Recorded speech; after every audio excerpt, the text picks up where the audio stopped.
Hello everyone, I am the storyteller and I am here to help you today.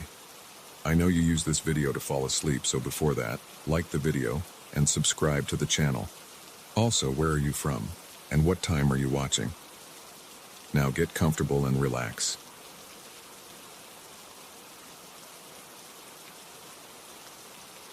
I had never seen anyone sit in my living room without permission before. The night I noticed that hooded figure, I felt my heart slam against my chest. My eyes stung from a restless sleep, and I thought I was dreaming. That thing was just there, on my armchair, not moving, not making a sound. I blinked hard, and it disappeared. I'm used to falling asleep on my couch with the TV on. Sometimes I wake up disoriented, but I always know my apartment. That night, I felt like I didn't. Nothing felt normal anymore. I remember the time on my phone was close to midnight. I drifted in and out of sleep during a boring documentary. The couch cushions felt lumpy beneath me. My neck was stiff. The room had that stale odor of microwaved dinner and old socks.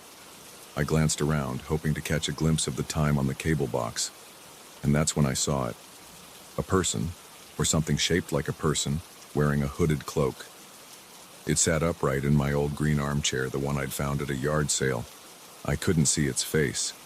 I only saw the outline of its head and shoulders. At first, I felt confused. My vision was fuzzy, and I thought, is this a trick of the light? My heart rate quickened. My mouth went dry. I rubbed my eyes and leaned forward, trying to focus. My breathing became shallow, and my fingertips felt cold. I wanted to speak, but I couldn't get a word out. It felt like my tongue was glued to the roof of my mouth. I blinked once and the figure vanished.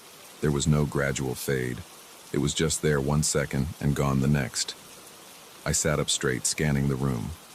The lamp on the side table was on. The TV was still on too. Nothing else seemed different. I got up, walked over to the armchair and ran my hand along the seat. It felt normal. The cushion had the same worn fabric.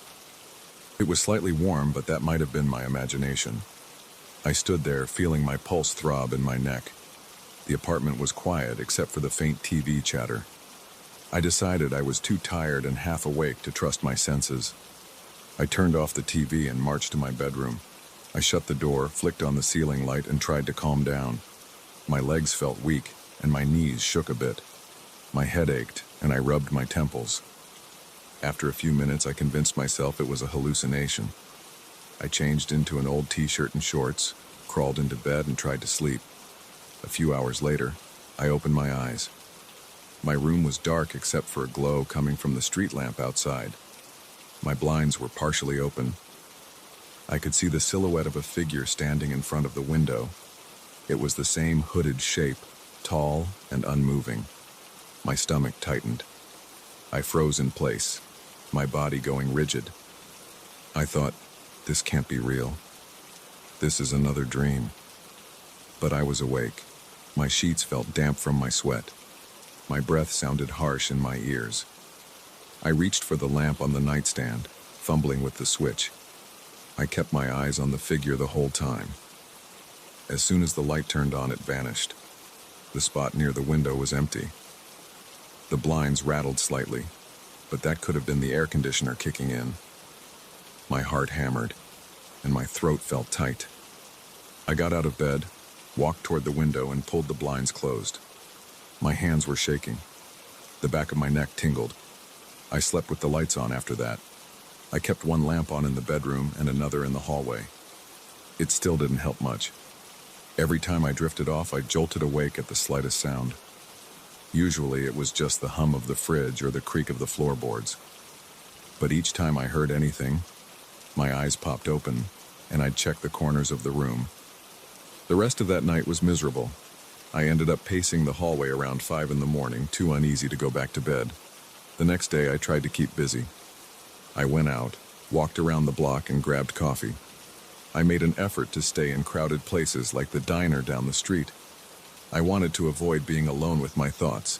I kept remembering that hooded figure, the image replayed in my head, that silhouette, that stillness.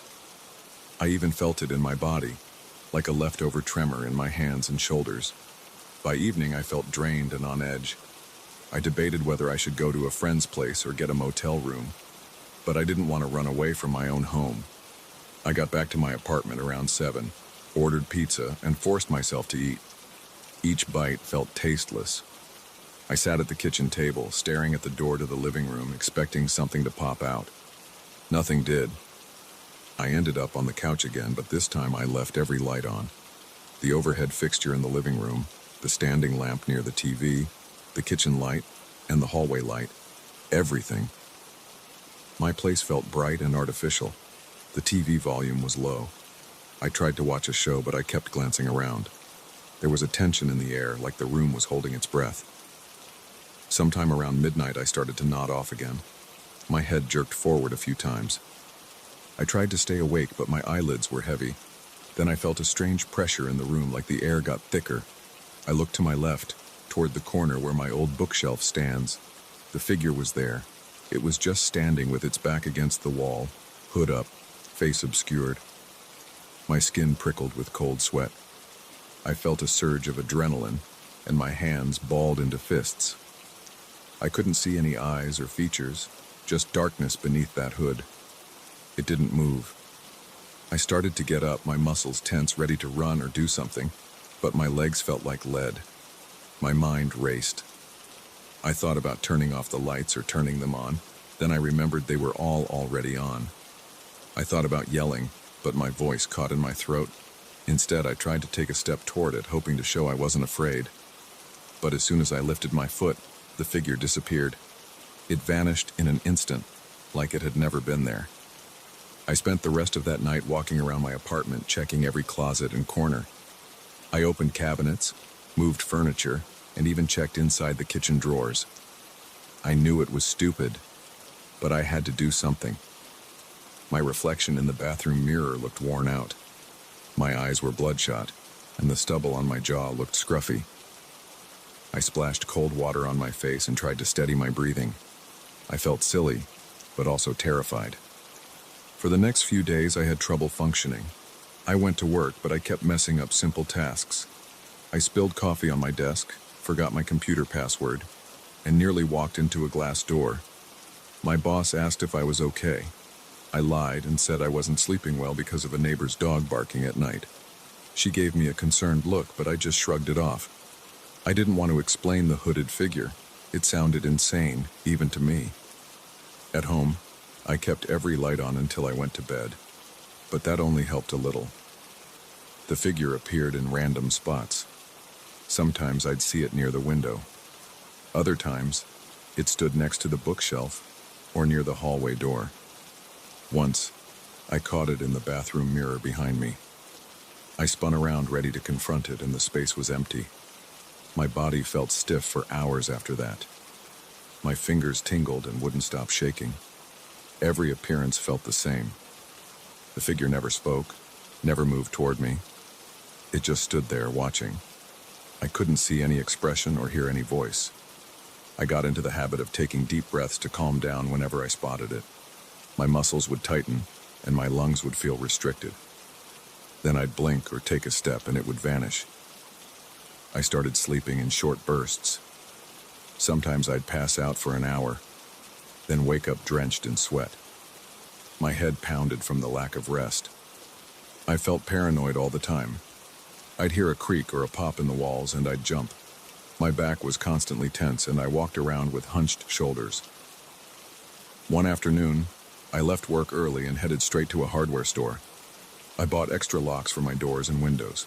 I spent a couple of hours installing them, even though my windows are on the second floor, and it's unlikely anyone would climb up. I also grabbed a few motion-activated nightlights. I placed them in the living room, hallway, and bedroom. Then I tested them by walking around. They lit up when I moved, but that didn't give me much peace. I remembered the figure showing up in bright light, so it wasn't really about darkness. I tried to reason with myself.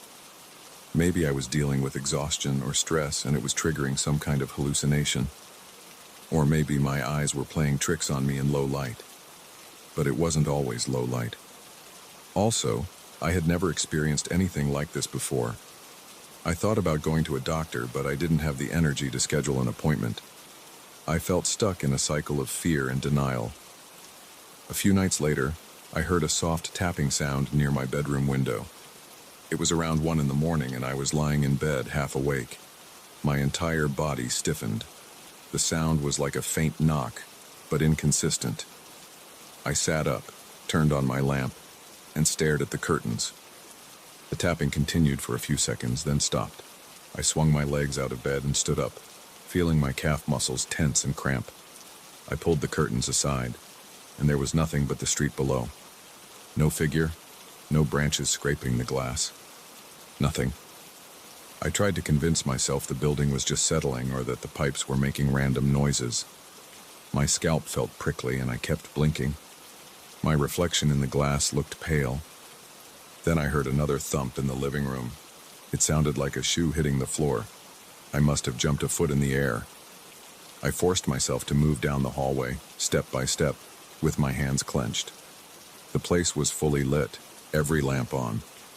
When I reached the living room, I froze. The figure stood by the couch facing me. It was about 6 feet tall with that hood pulled forward. I could almost make out something under the hood, but the darkness was too strong. My lips parted and I let out a shaky breath. My heart pounded so loudly it hurt my ears. I took another step and the floor creaked. The figure stayed there. I felt a sudden wave of nausea, and my vision blurred at the edges. I wanted to speak. I wanted to say, "What do you want?" My mouth moved, but no sound came out at first. My throat felt closed. After a few seconds, I managed to whisper, "Hey." The figure vanished. It was like someone had flipped a switch. 1 second it was there, the next it was gone. I yelled in frustration, throwing my head back.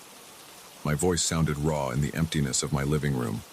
My hands trembled and my stomach churned. I started pacing, shouting things like, "Leave me alone," and "I can't take this anymore." My voice echoed off the walls. After a while, I sank onto the couch, my arms resting on my knees, trying to catch my breath. That was a turning point for me. I grabbed a notebook and started writing down the times and places where the figure appeared. Over the next week, I kept track of each sighting. It always showed up between midnight and 3 in the morning. It appeared in several locations: the armchair, the window, the bookshelf, the bathroom mirror, and next to the couch. It never made a sound. It never approached me. It never left any physical trace, like footprints or items out of place. With this record, I tried to see if there was a pattern. Sometimes it would show up 2 nights in a row, then skip a night. Sometimes it would appear once, other times twice in the same night.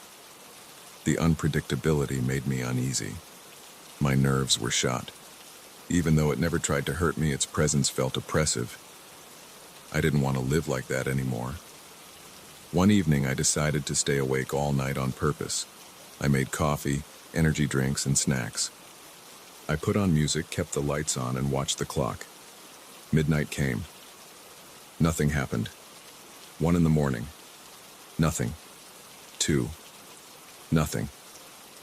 I felt my eyelids drooping, my head nodding forward, so I forced myself to walk laps around the room. The place was silent except for the hum of the refrigerator. I reached 3 in the morning without seeing anything. When 4 came around, I collapsed on the couch, exhausted but also relieved. I thought maybe I had broken the cycle. I turned off a few lights and tried to rest. I must have dozed off because I opened my eyes to see the figure standing across the room, near the bookshelf. My clock said it was almost 5. My mouth went dry, and I felt my pulse hammering again. The figure was as still as ever. I glared at it, gripping the couch cushion with both hands. I didn't move or speak. My body shook from exhaustion and fear. Then, just like before, it vanished. No slow disappearance, no footsteps. I stayed on the couch until morning light crept in through the windows. I was too tired to do much else. That's where I am now. I haven't found a solution. The figure still shows up, mostly at night. It doesn't say anything or leave any signs. I keep my notes. I try to maintain a routine. I look for help online, but most stories I read are different from mine. people talk about nightmares or actual intruders. This thing is neither. It's like a silent shadow that feels real and unreal at the same time. I try not to label it. All I know is that I see it. I hear the noises. I feel my hair stand on end and my muscles tighten. Sometimes it leaves me alone for a day or two. Then I let my guard down and it comes back. I haven't told anyone else. My friends would think I'm making it up or they'd worry I was losing my mind. Maybe I am. I can't decide. But it's real to me. When I look at it, I feel real fear. I feel my heart thumping, sweat gathering on my forehead, breath catching in my chest. This is my life now, balancing between exhaustion and dread. When I try to sleep, I expect to see that hooded silhouette in the corner of my eye. Even when I don't see it, I'm waiting for it to appear. That's the story. I'm a grown man who can't sit in his own living room without every light on. I jump at small noises, and I question my sanity every night. But I still live here, with this silent presence in the shadows. I'm not ready to move out, and I'm not ready to tell anyone face to face. So I wait, and I watch, and I keep hoping it will vanish for good. So far, that hasn't happened. It just keeps showing up, standing there, watching me in silence. That's all there is.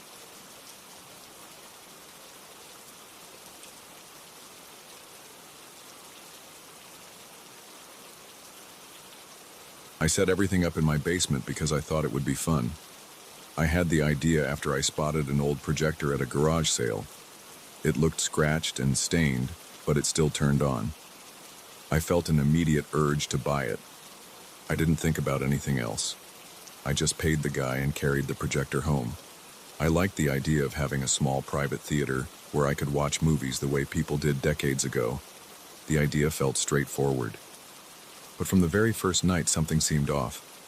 I found a few reels of film in a battered box at a flea market a week later. The labels were faded. I didn't recognize the movie names, but one of them caught my eye because it had no label at all.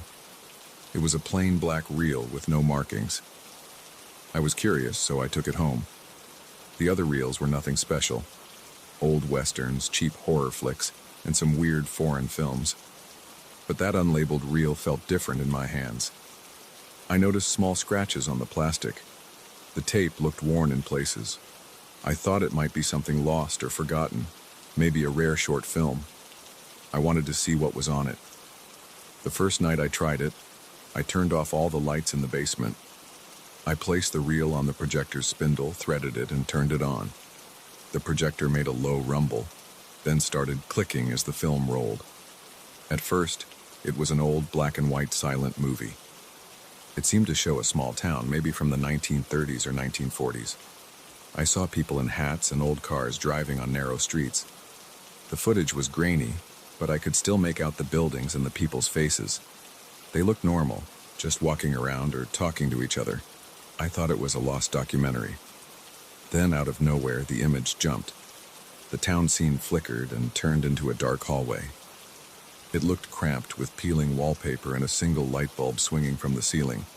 I couldn't hear anything, but the projector's sound changed pitch for a moment. My heart started thumping. I leaned forward. I thought maybe it was a glitch in the reel, like it had been taped over. The hallway stayed on screen for maybe 6 or 7 seconds, then cut back to the town footage. Nothing else happened that night, so I didn't think much of it. I just found it odd. I watched the rest of the reel, and it went back to normal scenes of that small town. The film ended with no credits, just a black screen. I turned on the lights, felt a chill on the back of my neck, and decided to call it a night. The next evening, I went down to the basement again. I still had that hallway footage in my mind. I wanted to see if I'd imagined it. So I started the projector with the same reel. This time, the film repeated some of the town scenes, but there were extra moments that hadn't been there before. I noticed a quick shot of what looked like a figure turning a corner in that same hallway. It happened so fast, maybe less than a second. The figure looked tall, almost gaunt, but it moved with surprising speed. Then the scene vanished, and the normal footage came back. I shivered. I kept looking at the projector, wondering if something was wrong with the mechanism. I rewound the film and tried to find that snippet. It wasn't there anymore. The frames showed the normal scene of the town, just some people walking around. No hallway, no figure. I felt a spike of confusion and a weird wave of panic. My mouth went dry. My palms were damp. I shut off the projector and sat in the basement for a while staring at the blank wall. I tried to explain it to myself. Maybe I had nodded off for a second. Maybe there was a glitch. But the memory was too clear, and my heart was still beating fast. On the third night, I decided to check the reel more carefully. I had a small work light, so I pulled out the reel and examined the frames with a magnifying glass. I saw normal images of the town in most frames, but every so often I found a frame that didn't match. One frame had a blurred shot of a corridor. Another had some kind of smudge that looked like a symbol on a wall. I couldn't tell what it meant, but it looked like a circular shape with lines inside it. My stomach twisted. It reminded me of something I might see in an abandoned building. When I projected the film again, the random scenes got longer. I saw more of that hallway. The wallpaper was stained in spots, and some parts of the wall had these symbols scrawled in dark paint, or maybe charcoal. There was also a flash of a different room. The camera turned slowly, showing a corner with a single chair. No one was sitting in it. Then it cut to the tall figure standing at the end of a hallway. The figure's face was turned away, so I couldn't see any features. It stood motionless, but I sensed it was aware of me somehow. I felt my chest tighten. My breath got shallow. I rubbed my arms, trying to steady myself. The figure vanished, and the normal town footage came back. Over the next few nights, the film changed more drastically. Each time, the strange inserts lasted longer. I started noticing new details, like broken doors and old furniture in those dark rooms. My basement always felt colder when I was watching. Sometimes I caught myself holding my breath, waiting for the next shift in the footage. I kept expecting the film to run out, but it never did. It looped in ways I couldn't explain. I tried to watch the reel all the way through, but it seemed endless. The projector never jammed, never overheated. It just played. I tried to show these scenes to a friend. I invited a buddy over and told him I found some weird lost film. He sat next to me, but all he saw was the regular black and white movie about the small town. I waited for the hallway. I waited for the figure. Nothing showed up. I felt like an idiot. He told me it looked boring, and after a few minutes he went upstairs. The second he left, I saw the hallway flash on the screen again. My head jerked around, but my friend was gone. I rewound it to prove I wasn't losing my mind, but the scene disappeared again. I started feeling edgy about going down there alone, but I couldn't stop. Something pushed me to keep watching. I felt drawn to the reel like it had a hold on me. Sometimes I heard my own heartbeat echo in the silent basement. Other times I heard faint scratching sounds coming from the walls, but I never found the source. I tried turning off the projector mid-film once, thinking maybe that would break the pattern. But the reel kept spinning for a few seconds, like it had a momentum of its own. When it finally stopped, I heard a faint whisper. It almost sounded like a breath near my ear. I felt the hairs on my neck stand up, and I rushed upstairs without even unthreading the film. I closed the basement door and leaned against it, breathing hard. 2 nights later, I forced myself to go back. I couldn't sleep. I was too curious, or maybe too stubborn. I turned the projector on again. The film started like usual, with the townspeople walking around. Then it switched to the dark hallway. This time the shot lasted a full minute. I saw the corridor's walls more clearly. Someone had drawn those strange symbols in thick, dark strokes. Some symbols were scratched into the plaster. Others were painted. I heard a faint humming sound from the projector. The film showed the figure again. It stood farther down the corridor, half hidden by shadow. Its head turned, and I saw a flash of pale skin on its face. I felt a surge of adrenaline. My heart was pounding so hard it hurt. I wanted to shut the projector off, but I couldn't move. The figure walked closer. The camera angle changed, as if it were moving along the corridor toward me. The figure's eyes were hidden behind shadow. I heard my breath shaking. My legs trembled. I gripped the edge of the table. The figure stopped, its head tilted like it was scanning the room. Then the film cut to the normal footage again, showing a busy street in the old town. I exhaled, only then realizing I'd been holding my breath. I noticed after that night that my basement started smelling musty. There was a damp spot on one wall. I tried to ignore it, but it bothered me. It reminded me of those dark corridors in the film. The next time I watched, the figure appeared more frequently. It looked thinner, and I thought I saw it reaching for the camera. When I saw its arms stretch out, my stomach tightened. My heartbeat felt erratic. I tried to back away from the projector, but the reel kept rolling. I turned around to see if anyone was behind me, but the basement was empty. I could only hear the whir of the projector and my own strained breathing. Around the 10th or 11th viewing, the film's entire structure changed. The normal town scenes barely showed up anymore. I watched shot after shot of different corridors, some with flickering lights, others pitch black except for a small window. Sometimes I could almost smell the dampness and rust, as if the film was leaking into reality. The figure started showing up in nearly every scene. It never spoke. I never heard a voice, but I felt a pressure on my chest every time it appeared. My hands would shake. My throat got tight. It felt like something was gripping my heart. One night I focused on the figure's face as much as I could. I wanted to see if it had eyes or a mouth. The projector's beam flickered and I saw the figure's head turn in my direction. I felt certain it was looking at me. The screen lit up its features, but they stayed blurry, like the film refused to show me the details. I thought I saw empty sockets for eyes, but I'm not sure. My head was pounding, and my eyes burned from staring so hard. When the scene ended, I noticed I was sweating. My shirt was damp, my hands felt clammy. After that, I started hearing small noises in the basement even when the projector was off. I'd be upstairs trying to fall asleep, and I'd hear a clicking sound from below. It reminded me of the projector's gears turning, but I knew it was off. Once I even heard what sounded like footsteps on the concrete floor. I grabbed a flashlight and walked downstairs. The basement was dark. Nothing was there, but I felt a cold draft brush across my shoulders. The hair on my arm stood up. I turned on the lights, checked every corner, and found nothing. Then I heard a knock on the door to the projector room. It was soft, almost hesitant. I froze. My nerves spiked. I tried to speak, but my throat was dry. The knock came again, the same gentle tap. I moved toward the door, reached for the knob, and paused. My ears started ringing. I opened the door quickly, shining the flashlight inside. The projector sat on the table.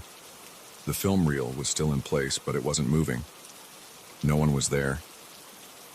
I felt a tightness in my chest, like I couldn't take a full breath. I shut the door, locked it, and stood there for a while, trying to slow my breathing. A few nights ago, I decided to destroy the film. I took out a pair of scissors and held the reel in my hands, planning to cut it. But I couldn't do it. I felt fear ripple through my body, like my arms got weak. My fingers shook, and I dropped the scissors. Instead, I put the reel back on the projector and watched it again. This time, the figure took up almost the entire screen. It was closer than ever. I felt my pulse hammering. I was afraid to move. Then, for a moment, I swear, I saw it tilt its head upward. Its eyes, or whatever was there, seemed to look directly into mine. My vision blurred, and I felt nauseous. I shut the projector off. The film kept rolling for a couple more seconds before finally stopping. I pulled the reel off and threw it on a shelf. I can't bring myself to watch it again. But every time I pass by the basement stairs, I think I hear the projector humming. I've checked the cord and it's always unplugged. I can't explain it.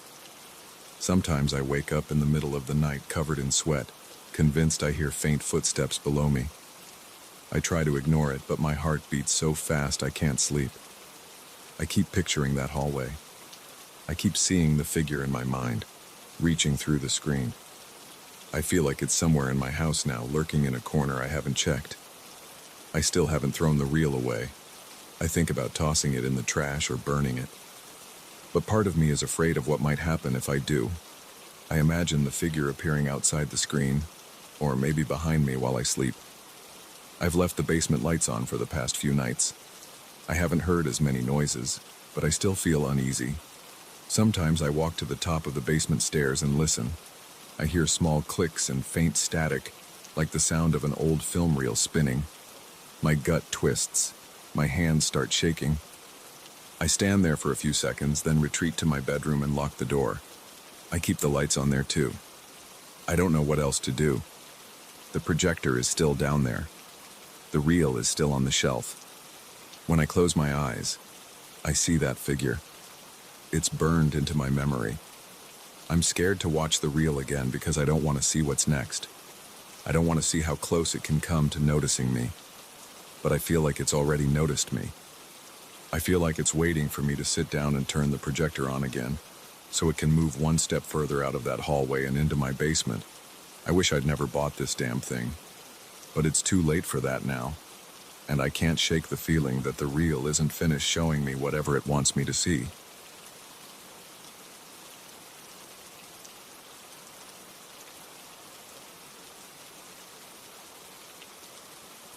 I arrived at the cabin around midday, tired from the drive but excited to fish in the nearby streams. The road had been rough, full of loose gravel and sudden turns, and I had felt every bump along the way. My truck's suspension groaned, and my hands were sore from gripping the wheel so hard. I just wanted to unpack my gear and enjoy some time away from crowded areas. There was a small clearing around the cabin, surrounded by thick pine trees that blocked most of the sunlight. The cabin itself looked old but sturdy, with a simple wooden door and a short set of steps leading to a narrow porch. As I stepped out of my truck, I felt a chill in the air. It wasn't freezing, but there was a definite bite to the breeze. I could smell damp leaves and the faint scent of moss. It felt good to be away from everything else. I hauled my fishing rods, cooler, and supplies inside. The cabin had a single room with a bed, a small table, and a tiny kitchen area along one wall. I saw a propane stove, some cupboards, and a sink attached to a plastic water container. No electricity, but there was a simple gas lantern for light. There was also a wood-burning stove in one corner. I spotted a small pile of split logs next to it. I figured I'd be comfortable enough for a few days if the weather stayed decent. I decided to fish that afternoon. I packed a few items in a backpack, some snacks, a water bottle, an extra jacket, and walked down a narrow trail that ran behind the cabin. It led through some tall pines and descended toward a stream I could hear rushing in the distance. The forest was dense, and every step on the path kicked up little puffs of dust or scattered dried needles. Occasionally, I'd see a glimpse of the sky through the branches. The air smelled fresh, almost sharp, like pine sap and damp earth. I liked it.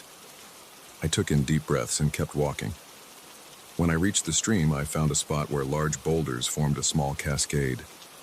The water tumbled over the rocks and settled into a deeper pool downstream. I set up my fishing rod, using a simple spinner lure I'd had luck with in other places. My arms felt relaxed for the first time in weeks. I cast out, reeled in, then repeated the process. The noise of the rushing water was constant, but soothing.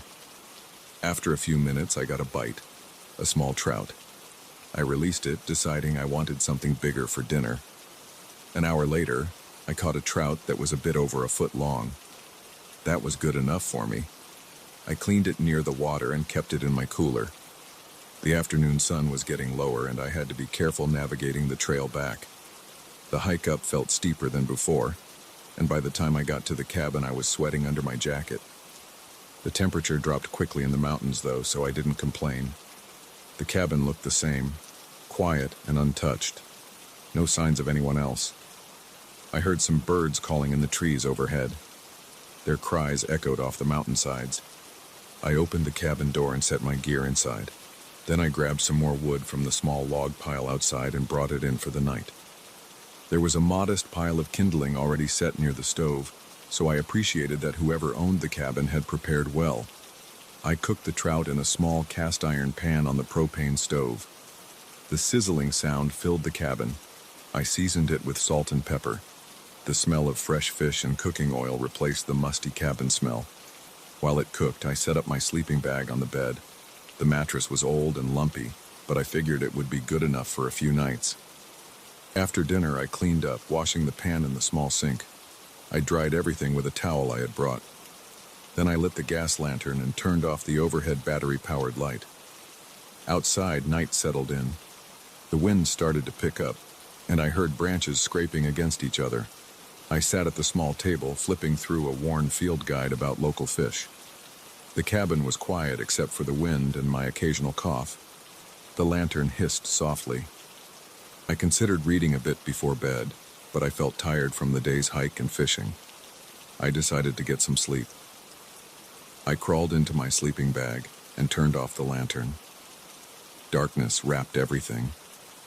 I heard the wind blow harder, making the walls creak a little. The trees outside rustled, their branches brushing against the side of the cabin.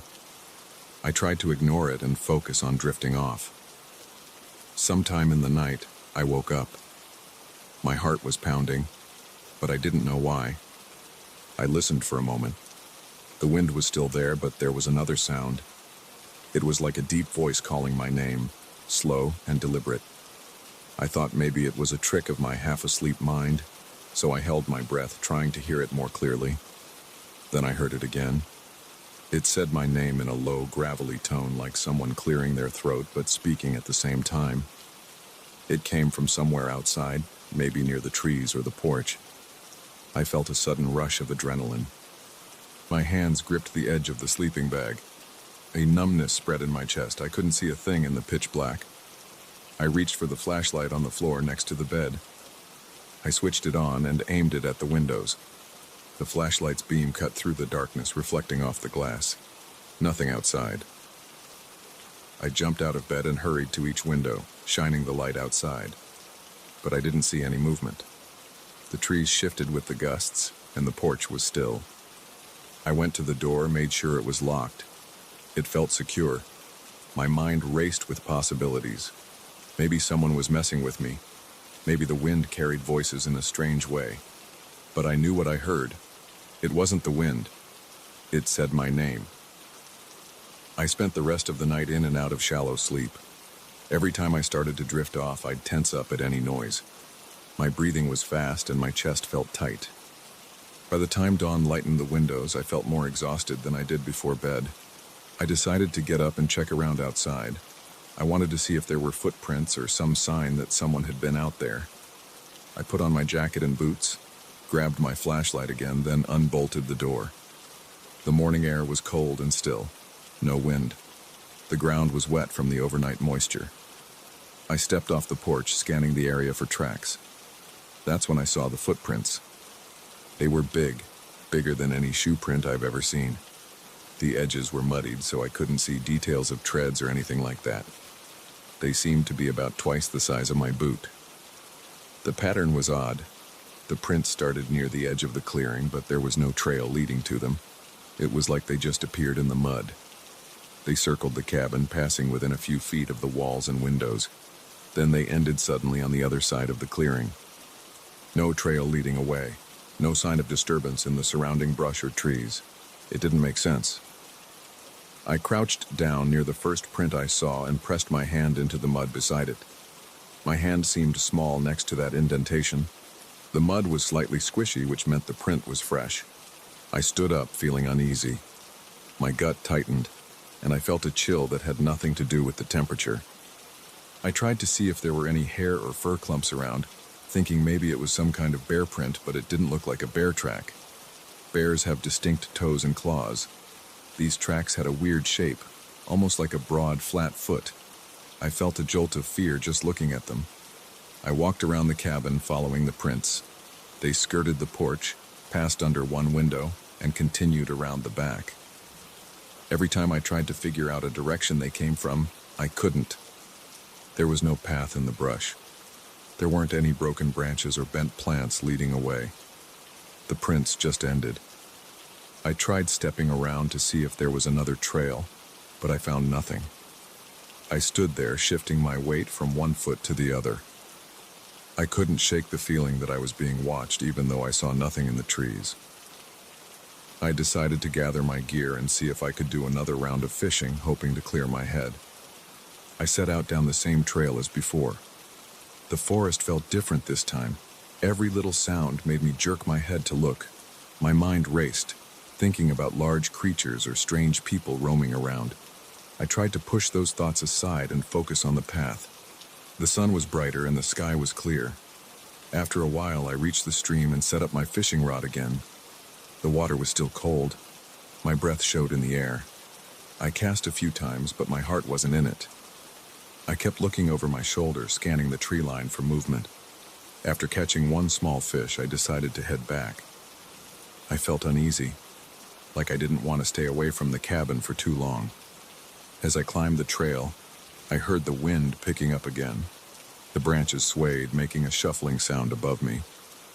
When I got back to the clearing, I checked the mud where the tracks had been. They were still there, starting and ending in the same bizarre way. I walked around the area, hoping maybe the morning sun had dried something enough to reveal a path, but no luck. I spent the afternoon around the cabin, chopping some extra wood with the small axe that was left behind by the cabin owners. The physical work helped me stay calm. My muscles ached from the effort, and the repetitive motions kept my mind focused. Now and then, I'd glance at the surrounding trees, expecting movement or some figure standing there. But it was just still. Occasionally the wind would blow, and the tree branches would rock back and forth. As evening approached, I felt dread creeping in. My stomach churned at the thought of hearing that voice again. I built up the fire in the wood stove early. I made a quick dinner of canned soup. The warmth of the stove made the cabin cozy, but I couldn't relax. I kept checking the windows, pressing my ear against the door to see if I heard anything outside. Nothing. By the time darkness fell, the wind had returned stronger than before. I heard it whistle through the trees, then die down, then gust again. Shadows flickered around the cabin as the flames in the stove danced. I decided to sit near the stove instead of lying in bed. I kept the lantern on, not wanting to be in total darkness. The hours seemed to drag by. My eyes felt heavy, but I forced myself to stay alert. Sometime around midnight, I heard a thump outside. It sounded like something fell or was dropped. My heart pounded. I slowly got up and grabbed the flashlight. I crept to the window, parted the curtain, and aimed the beam. I saw nothing but swaying branches and dark shapes. Another gust of wind hit, rattling the cabin door. I stood there for a while, waiting to hear that voice. The only sound was the wind. I stayed up until the early hours, then dozed off in the chair next to the stove. When I woke, sunlight was streaming in through the windows. My back was stiff and my neck ached. I stood up, stretched, and decided to look around outside again. The footprints were still there, same as before. They hadn't changed or multiplied. I scanned the perimeter, stepping carefully around the muddy spots. No new prints, no other signs. I felt a mix of relief and confusion. Whatever had been there hadn't come back, or at least hadn't left more footprints. I spent the rest of that day double-checking the locks, making sure the windows were secure. My thoughts revolved around leaving early. But part of me was stubborn. I had come for a few days of peaceful fishing, and I didn't want to run off just because something freaked me out. Still, I couldn't explain what happened. The voice, those massive prints, and the feeling that they just appeared and disappeared bothered me. I tried to keep my mind on practical tasks. I gathered more firewood, tidied the cabin, and cooked another meal. Yet the tension in my stomach never went away. That night was windy again. I set my sleeping bag on the bed, but I ended up lying awake, listening. I heard the wind outside, branches scraping the walls, but no voice. I forced myself to peek through the window a few times. I used the flashlight to scan the porch. Nothing moved. Finally, exhaustion took over, and I fell into a restless sleep. When morning came, I stepped outside and saw that the footprints had dried into the mud but were starting to crack around the edges. No new prints. I stayed one more day, fishing for a few hours and keeping busy. Nothing else happened during that time. On my last morning, I packed my truck and prepared to leave. I took one final look at those footprints. They still started out of nowhere, circled the cabin, and vanished. It made no sense to me. I felt uneasy, but I couldn't do anything about it. No one else was around to ask for help. I locked up the cabin, tossed my gear in the back of the truck, and drove away. As I headed down the rough road, I couldn't stop thinking about the low voice calling my name in the night and the footprints that shouldn't exist. The whole thing left me tense and jumpy. Even as the trees thinned out and the road merged with the highway, I still felt like something was following me, just out of sight. I don't have an explanation for what happened. All I know is that sometimes out in those mountains you can't ignore the things you can't explain. And when something calls your name in the dark, you remember it for a long time.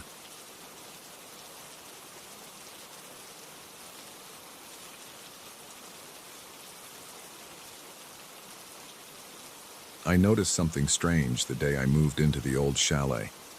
My arms felt prickly, and I sensed something brushing against my skin when there was nothing visible around me. I tried to ignore it at first, but I couldn't shake off the feeling that something hung in the air. It wasn't until the next morning that I discovered the nearly invisible threads stretching between the trees. That sight made me pause at the edge of the property. The threads were so thin that I only caught a faint glimmer when sunlight hit them. I stood there, wondering if they were old remnants of a spider's web or some unusual plant growth. I reached out without thinking, and the moment my fingertips made contact, my entire body went cold. It was like a surge of static electricity that ran through my arms and down my spine. My breath caught in my throat, and I yanked my hand back. I didn't see any actual spiders or insects, so I couldn't figure out the source. That alone might have been just a strange curiosity, but it wasn't the last time I felt that shock. I bought this chalet because it was cheap and looked solid enough for a quiet life near the forest. It's a simple place with old wooden floors, a brick fireplace, and windows that creak whenever the wind blows. There's a narrow path out back that leads into the woods. On my first day, I walked that path to clear my head. I spotted only a few threads that morning, but they were definitely there. They hung between low branches and random bushes. I tried pulling one loose with a small twig. It snapped with a faint sound, and I felt that same chill pass through my body, even though I never touched it directly with my hand that time. I dropped the twig right away because my fingers tingled. Over the next few days, I settled into the chalet. I set up my living room with a couch, a small table, and a lamp in the corner. I unpacked my clothes in the single bedroom upstairs, and I placed my kitchen items in old cabinets that smelled a bit musty. Every morning I took a walk outside to see if I could explore more of the forest. On one morning I saw new strands where I hadn't noticed any before. They seemed to appear overnight, strung between trees and bushes that didn't have any such threads the day before. Whenever I got too close, I caught that same electric feeling. It grew stronger each time. Sometimes I felt the hair on my arms rise, even if I didn't touch the threads. I tried not to dwell on it too much at first. I figured maybe there was some natural explanation. I even tried researching local insects on my phone, thinking maybe some rare bug produced these threads. The reception in the chalet wasn't great, though, and I didn't find anything that made sense. I also tried looking for small webs or typical spider patterns, but I didn't see any standard shape. These threads were random and scattered, more like single strands that connected random points. The chill they gave off was the biggest problem. It made me feel drained afterward, like all my warmth was sucked out for a moment. My arms would remain goose-bumped for minutes at a time. After about a week, I started noticing threads inside the house. The first one I saw was in the hallway right near the doorway to the living room. It was so faint that I almost walked into it. At the last second, I saw the light catch the strand and I stopped. My heart started pounding, and I felt an immediate sense of dread. I stepped back and grabbed a broom from the corner. I waved the broom in front of me, hoping to brush the strand aside. The moment the broom made contact, I felt that static shock again, but much stronger than before. My arms vibrated and my legs weakened. I staggered backward, dropping the broom. The shock faded quickly, but my hand still shook for a minute or two. I stood there, breathing hard, staring at an almost invisible line that was now swaying gently in the air. I spent that day checking every doorway and corner. I found a few more threads near the kitchen window, along the edges of a shelf, and even one that crossed the top of the staircase. They didn't form a web exactly. They were more like random lines that somehow connected walls and furniture. Every time I tried to remove one, I felt that jolt, and I became more anxious about touching them. I started carrying scissors around the house. That turned out to be only partially helpful. The scissors would cut the threads, but each time the blades touched a strand, my hand suffered a stiff jolt, and my knuckles went numb for a few seconds. When I managed to cut a strand, part of it would fall to the floor, but it dissolved quickly, almost like it evaporated. Then, the next day, I'd find more strands in the exact same places. I decided to seal off certain rooms. I closed the door to the storage closet where the threads were thickest. I started avoiding the living room at night because I noticed more lines popping up around my couch and coffee table. I felt safer in the bedroom upstairs, where I hadn't found any threads yet, at least for a while. At night I tried to sleep, but I kept picturing those strands creeping under the door and stretching across my bedroom. I would wake up to use the bathroom, expecting to see lines waiting in the darkness. My heart pounded whenever I walked across the room. I kept a flashlight with me all the time. If I saw any stray glimmer, I would freeze in place until I was sure I could move without touching anything. One evening I tried to test a theory. I set up my phone to record video near the kitchen. I left it filming for several hours. The next day, I reviewed the footage. I saw faint flickers of movement in the corner of the frame, but I couldn't see a clear shape. The threads seemed to appear, then vanish. It looked like they were growing from nowhere, hanging in midair, then spreading across the room. I paused and replayed the footage several times, but it didn't give me any concrete explanation. There was no sign of an animal or a person, just flickers and those almost invisible strands weaving themselves around the furniture. My stomach clenched while I watched. I found myself sweating. The place felt hostile now, and I felt trapped. I started double-checking the front door and windows. I considered leaving, but I had nowhere else to go, and I'd already poured what little savings I had into this property. I told myself I'd find a practical solution. I bought thick gloves from a local hardware store. I also purchased some protective goggles and a face mask. It might have looked ridiculous, but I needed some barrier between me and the shocks. When I got home, I tried to clear one room entirely of strands. I wore gloves, long sleeves, and the mask. I used scissors to cut each thread I could find, letting the pieces fall to the ground. My arms tingled, but the gloves kept me from feeling the worst of it. After about 20 minutes, I had cleared the living room of every strand. I swept the floor to remove the leftover bits, which dissolved or just broke apart into nothing. I felt relieved. Then less than an hour later, I walked back into the living room and saw new lines drifting across the ceiling. They seemed to vibrate when I drew close, as if challenging me to cut them again. That night, I couldn't relax. I heard faint humming noises in the walls, like a low buzz. I went around the house, pressing my ear to different surfaces. I didn't know if I was imagining it. My chest felt tight, and my breathing got shallow. My hands were sweating. I started pacing between the bedroom and the hallway, checking each corner for signs of more threads. I felt trapped in my own house, forced to dodge invisible lines just to get from one room to another. My body tensed up every time I sensed a presence. Sometimes I felt the static charge even before I saw a thread. I would stop in my tracks, shine the flashlight around, and sure enough, there would be another strand, hanging at shoulder level or knee height. It became a constant obstacle course. I tried to avoid going outside at night because the forest had even more strands. I shined a flashlight through the back window and saw them reflecting the light. They were everywhere, hanging from branches, crossing over the path, stretching between the trees. If I stepped out there, I wouldn't be able to move more than a few feet without bumping into them. The cold chills I had felt earlier seemed to intensify just from looking at them. It was as if the entire forest was layered with these lines. My neck and shoulders ached from tension. My pulse raced whenever I peered out into the darkness. On the 10th night, I woke up abruptly. I couldn't breathe right. My mouth was dry and my heart pounded. I felt a slight tug on my blanket. I bolted upright and flicked on the bedside lamp. I saw a thin strand running across the foot of my bed, attached to the blanket. I froze. I didn't want to move and risk touching it. My skin crawled. My mouth felt sour. I slowly reached for the scissors on my nightstand. My hand shook so much that I almost dropped them. I carefully slipped the blade under the strand. I cut it with one quick motion. I felt a jolt through the handle.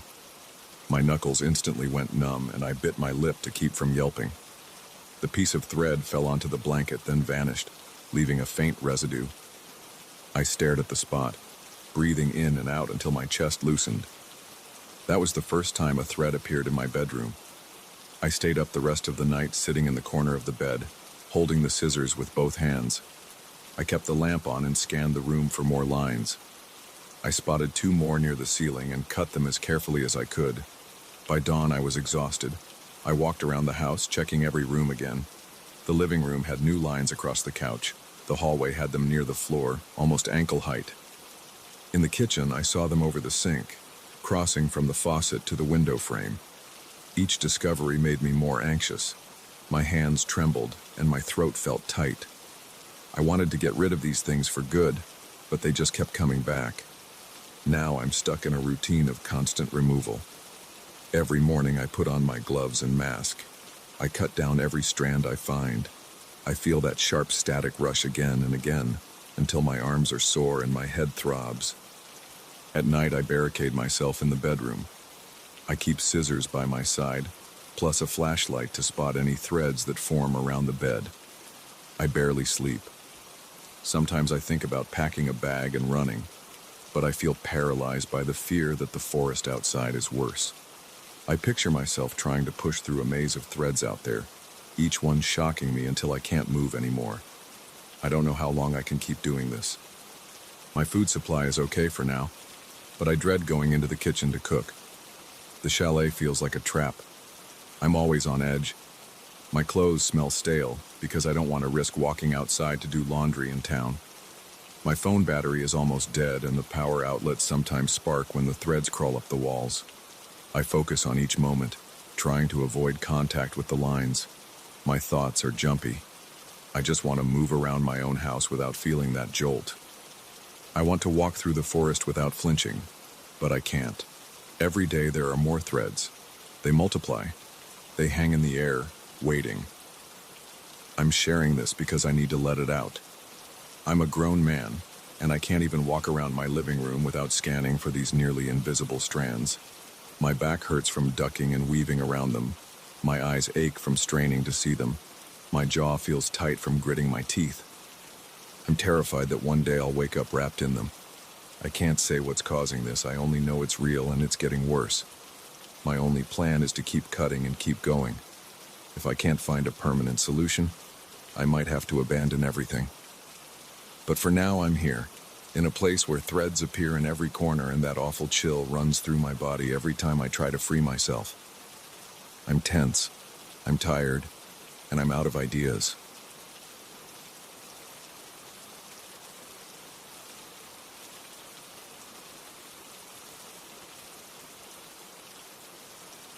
I felt something was off the second I stepped into that inn. It smelled stale, like wet wood and old sheets, and the reception area was too dark. The owner gave me a crooked smile and a heavy key. I tried not to stare at his yellowed nails. I just wanted a cheap place to crash while I did my work in that small town. I had no clue what I was about to get into. I got to my room around 8 p.m.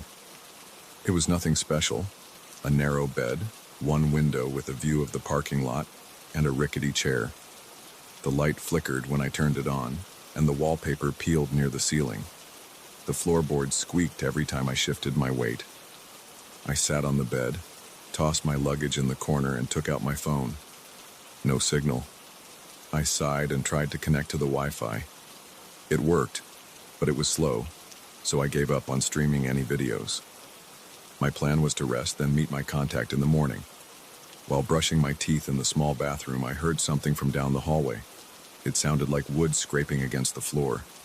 I paused and listened for a moment. It was a slow, repetitive dragging noise. I considered stepping out to check, but I was tired, so I let it go.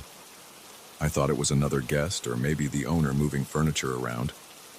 The next morning, I woke up early, had a quick breakfast in the tiny dining area, and asked the owner about the noise.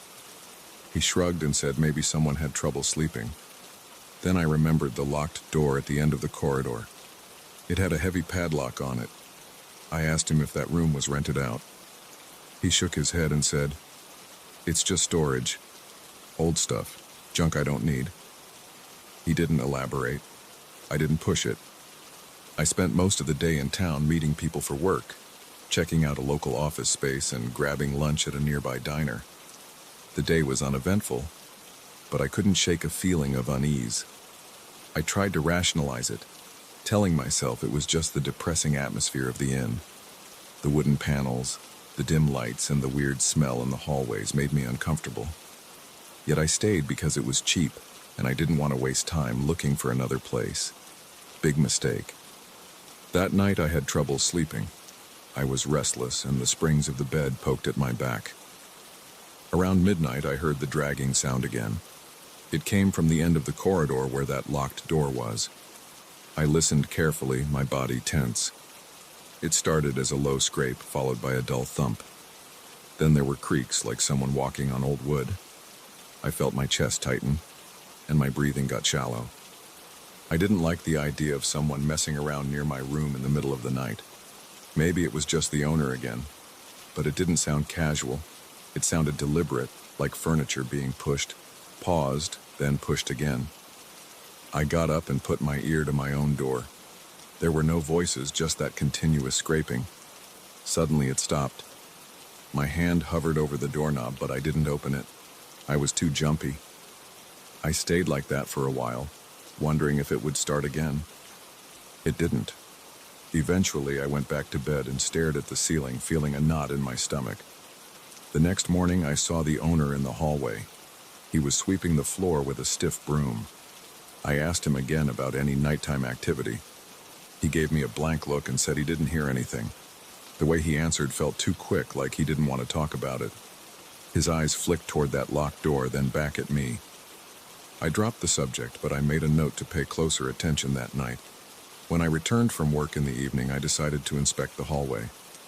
The locked room looked like any other door, but the padlock was big and rusted. I tried the handle gently. It didn't budge. I leaned in and smelled something, an odd scent that made me think of old wood and maybe some herbal smell. Then I realized it might be incense. It wasn't strong, but it was definitely noticeable. I felt a sudden wave of nausea and stepped back. My mouth went dry and my stomach churned a little. I backed away and returned to my room. After dinner, I decided to try and see if there was any gap I could peek through. I waited until it was quiet, around 10 p.m., and then tiptoed down the hallway. I crouched and put my eye to the keyhole. All I saw was darkness, but the smell of incense was stronger. It was almost overwhelming. My eyes started to water and I felt lightheaded. I pulled back, rubbing my face. I couldn't see a thing inside that room. No shapes, no outlines, just a deep blackness. I went back to my room with a weird tingling in my hands. I felt uneasy, like I'd done something I shouldn't have. That night, the noises were louder. I heard scraping, clanging, and muffled whispers. It sounded like more than one person.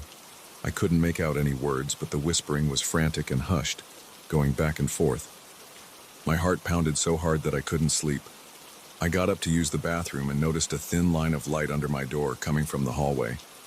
I reached for the doorknob and opened it a crack. The hallway lamp was on, but the locked door at the end remained dark. I closed my door quietly and locked it. I stayed up for hours listening. By 3 a.m., the noises subsided. I must have drifted off around 4 a.m., because I woke up at 7 a.m. to my alarm. I felt awful, like I hadn't rested at all. I splashed water on my face, grabbed a quick coffee, and headed out for another work meeting. During the day, I found myself thinking about that locked door. My instincts told me to leave, but I had one more day of business in this town. I tried to push the thoughts away. After finishing my meetings, I returned to the inn around 7 p.m. The owner wasn't at the reception desk. A small note said he'd be back soon. I went straight to my room. The hallway smelled different now, heavier and more pungent. My nose burned a bit. It was that same incense odor, only stronger, lingering in the corridor. I opened my room's door, dropped my bag, and sat on the bed, feeling tense. Around 10 p.m., I got ready for bed. I brushed my teeth, turned off the lights, and lay down. Every little sound made me jump. The floor creaked outside my door. I clenched my fists and stared at the ceiling, waiting. At about midnight, I heard a loud thump. It was the locked door. I was sure of it. It was like something fell against it from inside. Then the dragging started again, followed by a series of short knocks. It wasn't on my door, but on that locked one. The knocks were spaced out, maybe 3 or 4 seconds apart. I felt my heart race. I considered going out there, but I couldn't move. My legs felt weak. Around 2 a.m., I finally drifted off again, only to wake up around 3:30 a.m.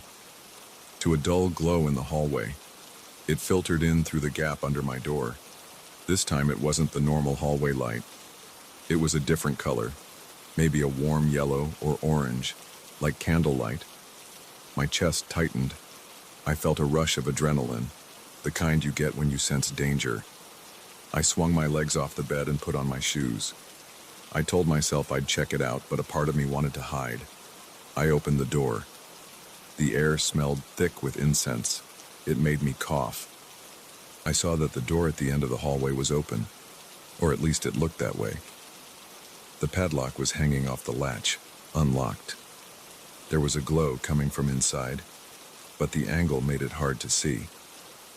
I took slow steps toward it, every floorboard squeaking under me. The corridor seemed longer than before, as if it stretched beyond the usual distance. My legs felt shaky. As I got closer, I noticed that there was some kind of space beyond the door. It wasn't just a small storage room. It looked like another corridor or a large chamber. I thought it was impossible because the inn was small, and beyond that wall should have been the parking lot. But there was definitely more space in there, maybe another hallway leading deeper. It didn't match the outside structure at all. I stopped a few feet away. The door was slightly ajar, and I could see a faint flicker of some light source inside. I heard a low humming or chanting. It was rhythmic, stopping and starting in short bursts. My stomach felt like it was tied in knots. My breaths were shallow, and I could feel beads of sweat on my forehead. The smell of incense was so powerful that I started to feel dizzy. My hands felt clammy and my heart was pounding. I thought about pushing the door wider, but something made me step back. I could see the corridor continuing inside, like it was twisting away from the angle of the main hallway. The walls looked different, almost like rough stone instead of the wooden paneling in the inn. I took another step back, trying to steady my breathing. My thoughts were racing. This can't be real. Where does that hallway go? The parking lot should be on the other side of this wall. I need to get out of here. But I also felt compelled to see more. I felt a bizarre urge to confirm I wasn't hallucinating. Before I could decide, I heard a shuffling sound from inside that hidden corridor. It was close. I froze and held my breath. I didn't see any movement, but I felt the air shift. My scalp prickled, and my pulse thundered in my ears. The chanting sound faded into complete silence. My entire body tensed, waiting for something to appear in the doorway. Nothing did, but I sensed someone or something near. The silence felt too heavy. I backed away inch by inch until I reached my door. I didn't take my eyes off that open doorway. The corridor still looked stretched and distorted, as if someone had rearranged the architecture overnight. I slipped into my room, locked the door, and stood against it, my chest rising and falling with panicked breaths. My mouth was dry. I kept expecting footsteps to come charging down the hall. After a long while, I peeked through the peephole. The hallway outside my room was dark. The glow was gone, and I could barely see the locked door at the end. It was shut again, padlock in place. That made no sense. I had just seen it open. The light was there, the smell was there, but now, everything looked normal, except for the faint smell of incense still lingering.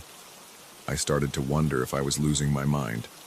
My heart was still pounding and my skin felt clammy. I checked the time on my phone, 4:02 a.m. I stayed awake the rest of the night, sitting on my bed with the lamp on. Every noise made me jump. I wasn't sure what was real anymore. At some point, I opened my phone's camera and tried to record, but there was nothing to capture. The hallway was quiet. No more light. No chanting. Just the faint creaks of an old building. By sunrise, I decided I couldn't spend another night there. I packed my bag in a hurry. I didn't bother with breakfast. I just wanted to get out. When I walked toward the reception area, the owner was there, looking tired and a bit annoyed. I placed my room key on the counter and told him I was checking out early. He asked why, and I said I just needed to leave. He pressed for a reason, but I didn't want to get into it. I felt a surge of anger toward him for brushing me off about those noises. But I also felt a wave of relief that I was finally leaving. He gave me a polite nod, and I went outside. The morning air was cool, and the sunlight felt reassuring. I loaded my stuff into my car. Before I drove away, I looked back at the building. The windows were grimy and the sign was missing letters. It looked ordinary, but in a neglected way. There was no sign of that corridor, no sign of anything supernatural from the outside. I drove off, feeling the tension in my shoulders slowly ease. In the rearview mirror, the inn got smaller and smaller until it disappeared behind a row of trees. I kept telling myself it was over, that I was out of that place. My hands were shaking on the steering wheel and I had to pull over at a gas station to calm down. I told myself I would never go back there. Even now, I can't figure out what I saw. I'm certain there was a space behind that locked door that shouldn't exist. I heard the noises, I smelled the incense, I felt the floor stretch under my feet. It wasn't just in my head. Something was there, and it wanted to be hidden. I don't care if I never find out what it was. I'm just glad I got out. I think about it sometimes when I'm trying to sleep. I remember the low scraping, the whispers, the chanting. I can still feel the weight in my chest. I can still smell that heavy incense that made me sick. It took me days to feel normal again. I told a colleague about it, but he laughed and said maybe I was overtired. I dropped the subject. Part of me wants to warn people about that place, but I don't have a solid explanation. All I have is the memory of that long, impossible corridor, and the dread I felt looking into it. I haven't stayed in a small inn since then. I'd rather pay more for a chain hotel, with normal hallways and normal doors. Even if something strange happens in a big hotel, I feel like there's enough people around to notice. That dusty inn, with its owner who acted like nothing was wrong, convinced me to trust my instincts. The moment I see a place that feels off, I'm leaving right away. I'm not waiting around for locked doors to open in the middle of the night. That's all I've got. I haven't gone back and I don't plan to. I don't care if there's some logical explanation. I don't want to know. Sometimes it's safer to stay ignorant. All I know is that I experienced something I still can't explain. And whatever was in that room, whatever made those noises and caused that corridor to stretch, stays locked in my mind. I'm just relieved I made it out without losing my sanity. If anyone else ends up in that inn, I can only hope they ignore their curiosity and get out fast. Because once you see that door open, you can't unsee it. And you'll never forget how it feels to stand on the edge of something that shouldn't exist.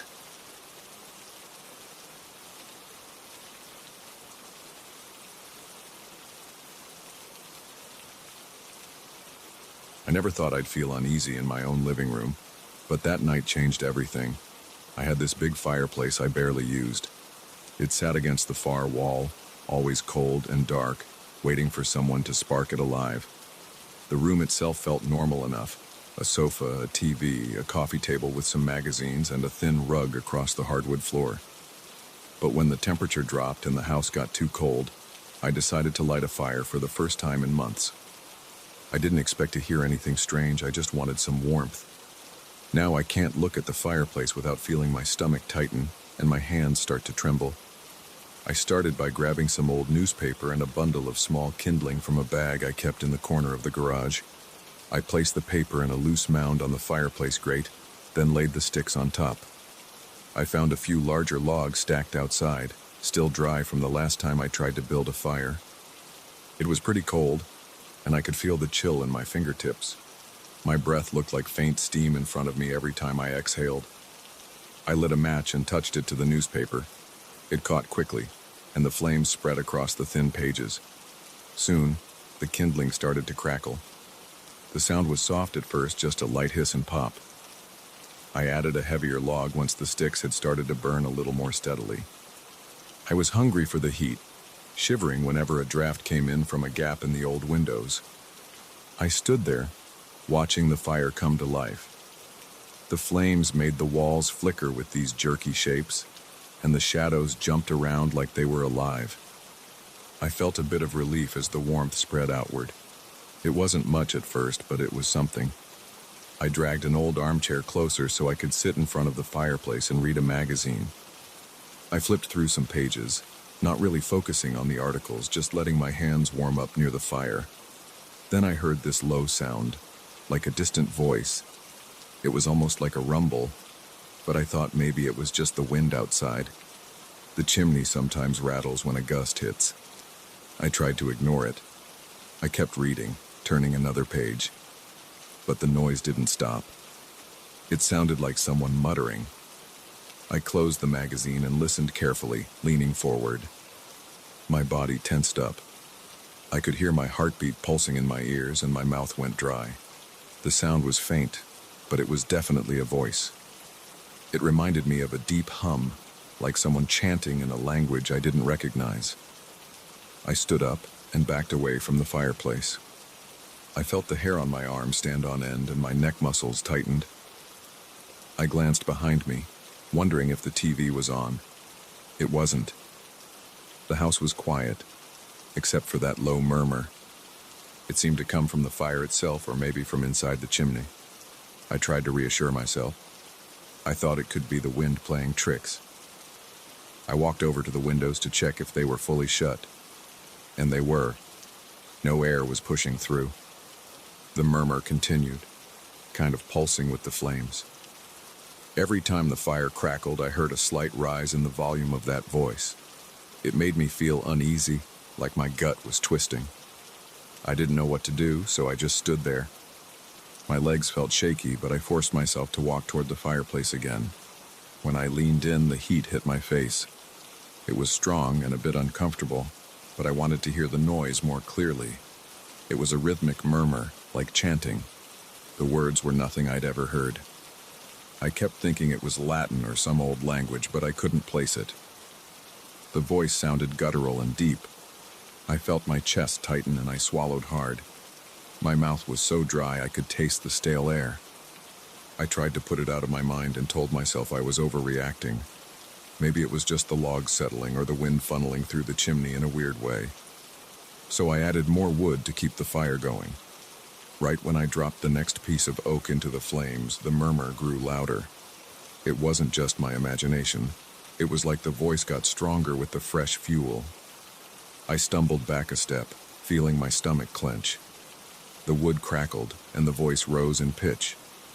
It formed a few sharp sounds that almost sounded like words. I backed away, breathing a little faster. I felt a cold sweat on my forehead, even though the fire made the room hot. My hands were damp, and my heart was pounding. I stared at the flames, and for a moment I thought I saw a shape move inside. It shifted like a face trying to push through the flickering light. It looked distorted, more like a silhouette than an actual face. The eyes seemed to glare at me, full of anger or maybe hunger. I felt my throat tighten, and I had to force myself to swallow again. I whispered to myself, "This can't be real." But it looked real. The flames bent and twisted, and the face almost looked like it was mouthing silent words. I felt an urge to run out of the house, but I stayed put. My legs felt heavy, like they were locked in place. My breathing grew uneven, and I could feel my pulse in my temples. I moved to the couch, trying to keep some distance. The voice kept going. It rose and fell like it was calling out for something. It sounded like it was inside the chimney, maybe behind the bricks. I glanced at the walls, half expecting them to start moving. I didn't see anything else, but the voice wouldn't stop. I took my phone out of my pocket. I thought about calling someone, anyone, but I didn't know what to say. If I told someone about a voice coming from my fireplace, they'd think I was losing it. I put the phone down and considered grabbing a flashlight to check the chimney.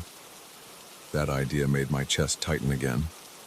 I didn't want to stick my head up there. The flames flickered, casting more shadows across the walls. Every time I saw a shape move, I jerked my head around, expecting to see something lurking. My skin tingled with a mix of fear and the heat of the fire. The voice kept chanting, and the words started to sound more pronounced. I caught hints of syllables, maybe something like kor or maru, but it was all jumbled. It was nothing familiar. My legs were jittery, and I paced around the living room trying to calm down. I reached for a glass of water on the kitchen counter and gulped it down. My throat burned with dryness. I grabbed another piece of wood from the basket near the fireplace, thinking maybe I should let the fire die instead of feeding it. But the thought of letting it burn out completely also felt wrong, like the darkness would be worse than the flames. I placed the wood on the grate anyway, hoping the fire would just fade soon if I didn't stoke it too much. As soon as the wood landed, the voice surged again, louder, deeper. It felt like the whole room vibrated for a second, like a soft rumble. I almost dropped to my knees. My heart was racing and my ears were ringing. I screamed at the flames, "What do you want?" My voice sounded weak compared to that rumbling chant. I was sweating, and my shirt clung to my back. The heat felt oppressive, like it was pressing down on me. I wiped my forehead and moved away. The chanting continued, but now I could swear there was a pattern to it, something like a repeated phrase or command. I didn't want to decipher it. I felt a panic building in my chest. My eyes darted around the room looking for something to defend myself with, even though I had no idea what I was defending against. I grabbed the poker near the fireplace, holding it like a weapon. My hands were shaking. I realized how ridiculous I looked pointing a fireplace poker at the fire itself. But I didn't care. I just wanted some sense of protection. The chanting got louder for a moment, then dipped into a lower tone. It sounded mocking, like it was laughing at me. I could hear a harsh scraping noise in the chimney, as if something was moving against the bricks. My scalp tingled, and my jaw clenched so tight it started to ache. I thought about leaving the house and spending the night somewhere else, but I couldn't just leave a fire burning in my living room. I also didn't want to put it out and let that thing hide in the darkness. My mind raced through possibilities. Maybe I was just exhausted or hallucinating, but everything felt real. The heat was real. The voice was real. I decided to sit down on the couch again, just to gather my thoughts. My heart was pounding so hard that my chest felt sore. I stared at the flames, and the face appeared again. It was clearer this time, like a twisted mask forming out of the fire. The lips seemed to move, and the chanting matched the movements. It looked angry and curious, like it was studying me. My stomach knotted and my throat felt tight. I could smell the burning wood and a slight sulfur-like odor. It was faint, but it made me feel sick. I clenched my teeth and tried to regulate my breathing. I told myself I would wait until the fire weakened, then I'd douse it with water. I didn't want to go near it yet. That voice kept rising in volume, then fading. It made me feel like it was responding to the flames themselves. Every time the logs crackled, the voice grew stronger. Every time the fire settled down a bit, the voice fell into a whisper. I checked the time on my phone. It was after midnight. The room was hot now, almost uncomfortably hot. I felt a little lightheaded, probably from the heat and fear. I opened a window a crack just to let in some fresh air. The cool breeze hit my face and I breathed in the cold. My arms were covered in goosebumps even though I was sweating.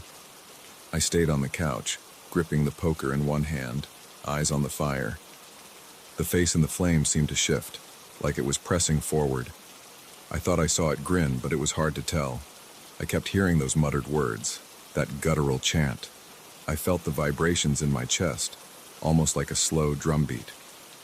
My mind started to race with questions. Was I losing it? Or was something really there? The logs in the fireplace began to settle, collapsing a little. Sparks flew up, and a few embers popped out onto the hearth. I jumped and used the poker to push them back. Every move I made felt stiff and shaky, like my body was stuck in slow motion. The chanting got louder again, then it dropped into a rasp, like a low growl. I forced myself to stand. My legs were cramped from fear and from sitting so tense. I walked over to the corner, grabbed a metal bucket, and filled it halfway with water from the kitchen sink. I had a flashlight on the counter, so I stuffed it in my pocket just in case. My stomach churned and I felt dizzy. I took a few breaths to steady myself. Then I walked back into the living room, setting the bucket near the fireplace. The chanting grew sharper, almost like a warning. My forehead was slick with sweat. I could smell my own nervous sweat, and it made me even more uncomfortable. My lungs felt tight, but I held onto the bucket's handle, knuckles white. I inched closer to the hearth. The face looked more pronounced now. The eyes seemed to burn right into me, and the mouth open like it was shouting. I actually felt my knees weaken, but I pressed forward. I took a deep breath, lifted the bucket, and tossed the water onto the flames. Steam exploded out, and the chanting rose to a loud roar. I staggered back, covering my mouth with my free hand. For a split second, I heard a sharp, angry tone, almost like an outraged shout. The room filled with smoke and hot mist, making me cough. My eyes watered and I could barely see. I struggled to get the window open wider. Cold air rushed in, mixing with the smoke. My lungs burned as I coughed. My eyes stung. I waved my hand in front of my face, trying to clear the air. The fire hissed and sputtered, still glowing in patches. The chanting was just a faint rumble now. I waited, holding my breath in short intervals, letting the smoke thin out. As the steam and smoke cleared, the living room grew cold. The logs were charred and smoldering, but the flames were gone. The voice had faded to almost nothing. I stared at the fireplace, heart pounding, sweat cooling on my skin.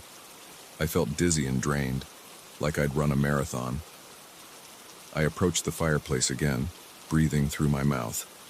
I could see small embers glowing faintly. There was no face in the embers. The chanting was gone, replaced by a soft crackle. The air smelled like wet ash.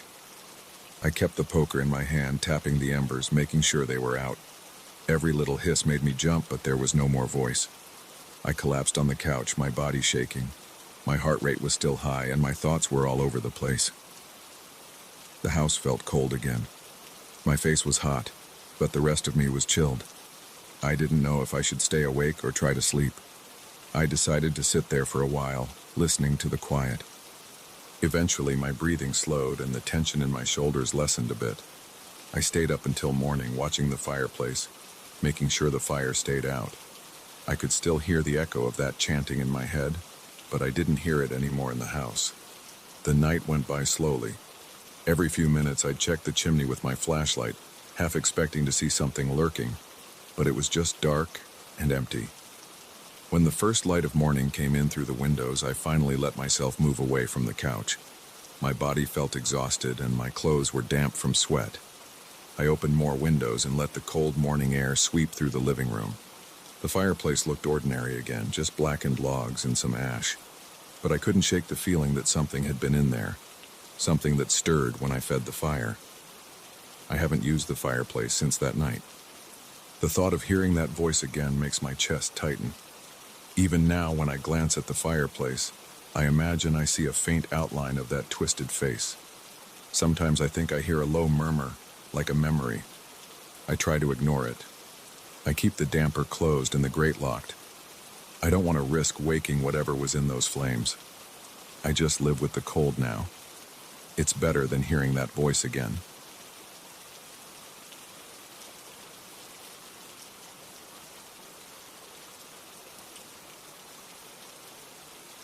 I heard the voice for the first time on a Wednesday night. I was sitting in my living room, staring at the TV. It was around 11 o'clock. The sound came from under the floorboards like a whisper sliding through a gap in the wood. At first, I thought I was imagining it. But the voice had a strange rhythm and it felt too real to ignore. My chest tightened and I turned off the TV. I waited in silence, ears straining. Then it came again. Low, soft, almost like someone drawing out breathy words. It sounded like it was saying my name, but I wasn't sure. My stomach twisted and I got up from the couch, stepping around slowly. The voice followed me, always beneath the same spot on the floor. My palms started sweating, and I felt my heart hammering in my chest. I stood over the area and tried to listen, but it vanished. I laughed at myself, thinking it might be a pipe or something. Still, I could feel a subtle vibration in the boards under my feet. I've lived in this old two-story place my whole life. My parents left it to me when they moved to another state, and I decided to stay. It's not fancy. The walls show scuff marks, the paint is peeling in some corners, and the floors creak with every step. But it's home. I've always found it comfortable despite the quirks. Lately, though, I can't ignore the weird feeling in the living room. Whenever I sit on my couch, I notice a slight tremor that runs through the floor. It feels like a low pulse. My shoulders tense up when I sense it. It's nothing like a normal house settling, and it's definitely not just the wind. Sometimes, late at night, the boards feel warm under my feet, like there's a faint heat source below. I crouch down, press my ear against the wood, and wait. The voice doesn't always show up, but when it does, it's clear that it's not some random noise. A few days after the first time I heard it, I tried to ignore everything. I turned the TV volume up, left music playing on my phone, anything to drown out the possibility of that whisper. But I still felt that throbbing in the floor, and my gut told me something was off. One evening, I turned everything off and stood barefoot on the living room floor. The boards were slightly cool.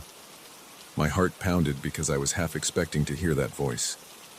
Sure enough, a faint whisper rose from below, sounding closer than before. The hair on my arm stood up. I swallowed hard and leaned down, pressing an ear to the wood. The whisper sounded like an old language, not something I recognized.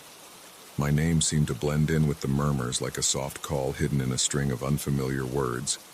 My hands started trembling and I jerked my head up, stepping back. My mind raced with questions. Is there someone under my house? Is it an echo from somewhere else? I couldn't come up with any logical explanation, but I knew I couldn't let it go. That night I barely slept.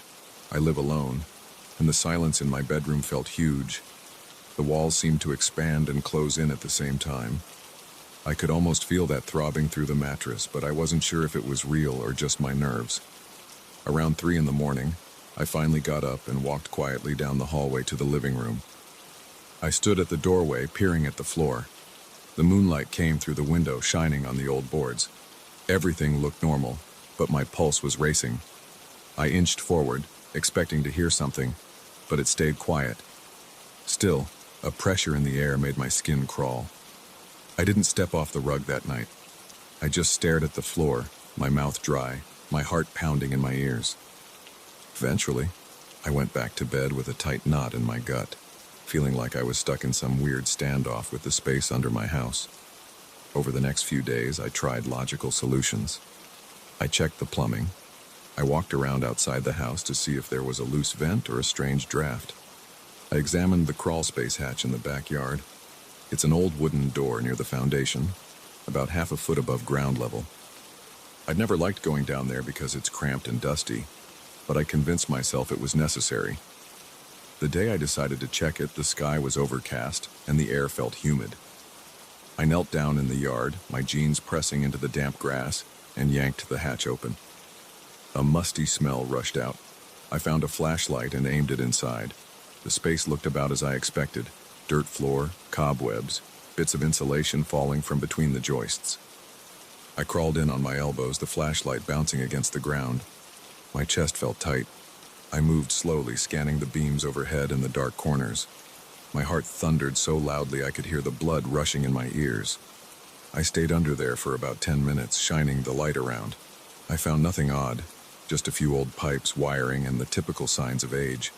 At one point, I tapped on the underside of the living room floor. It made a hollow thud. I paused and listened, holding my breath. I felt sweat forming under my arms. Nothing replied to me, and I let out a shaky breath. My shoulders relaxed a bit. I crawled out, dirty and relieved. The hatch creaked when I closed it, and I headed back inside. I washed my hands in the kitchen, trying to calm myself. It seemed like everything was normal. Maybe I'd just imagined the voice. But the moment I stepped back into the living room, I caught a faint echo of that whisper again. It slid under my skin like a chill. My nerves spiked and I felt the muscles in my neck tighten. I realized that nothing had changed. Whatever was under there, it wasn't something I could see or explain in a simple way. By the end of that week, I was obsessed with finding answers. My routine changed. I stopped meeting friends for drinks, skipped watching movies in the evening, and spent my free time hovering around the living room. Every time I sat on the couch, I felt the boards vibrate. It wasn't strong enough to shake anything off the shelves, but it was noticeable once you were aware of it. The whispers were unpredictable. Sometimes they were louder, and sometimes they were barely a breath, but they always felt directed at me. My stomach churned whenever I picked up on it. My heart would pound, and my throat would go dry. I started carrying a small crowbar around the house, thinking I might pry up some floorboards if I heard the voice at full strength again. But something held me back. Part of me worried about what I would find. Another part of me didn't want to damage the only home I knew. And if I'm honest, I was scared of going too far. My sleep got worse. I'd wake up in a sweat, my mind echoing with that soft chant. I couldn't identify any real words, but it felt ancient. On one particularly bad night, I heard it around 2 a.m. It sounded like it was right under my bed, even though the bedroom floor is on the second level.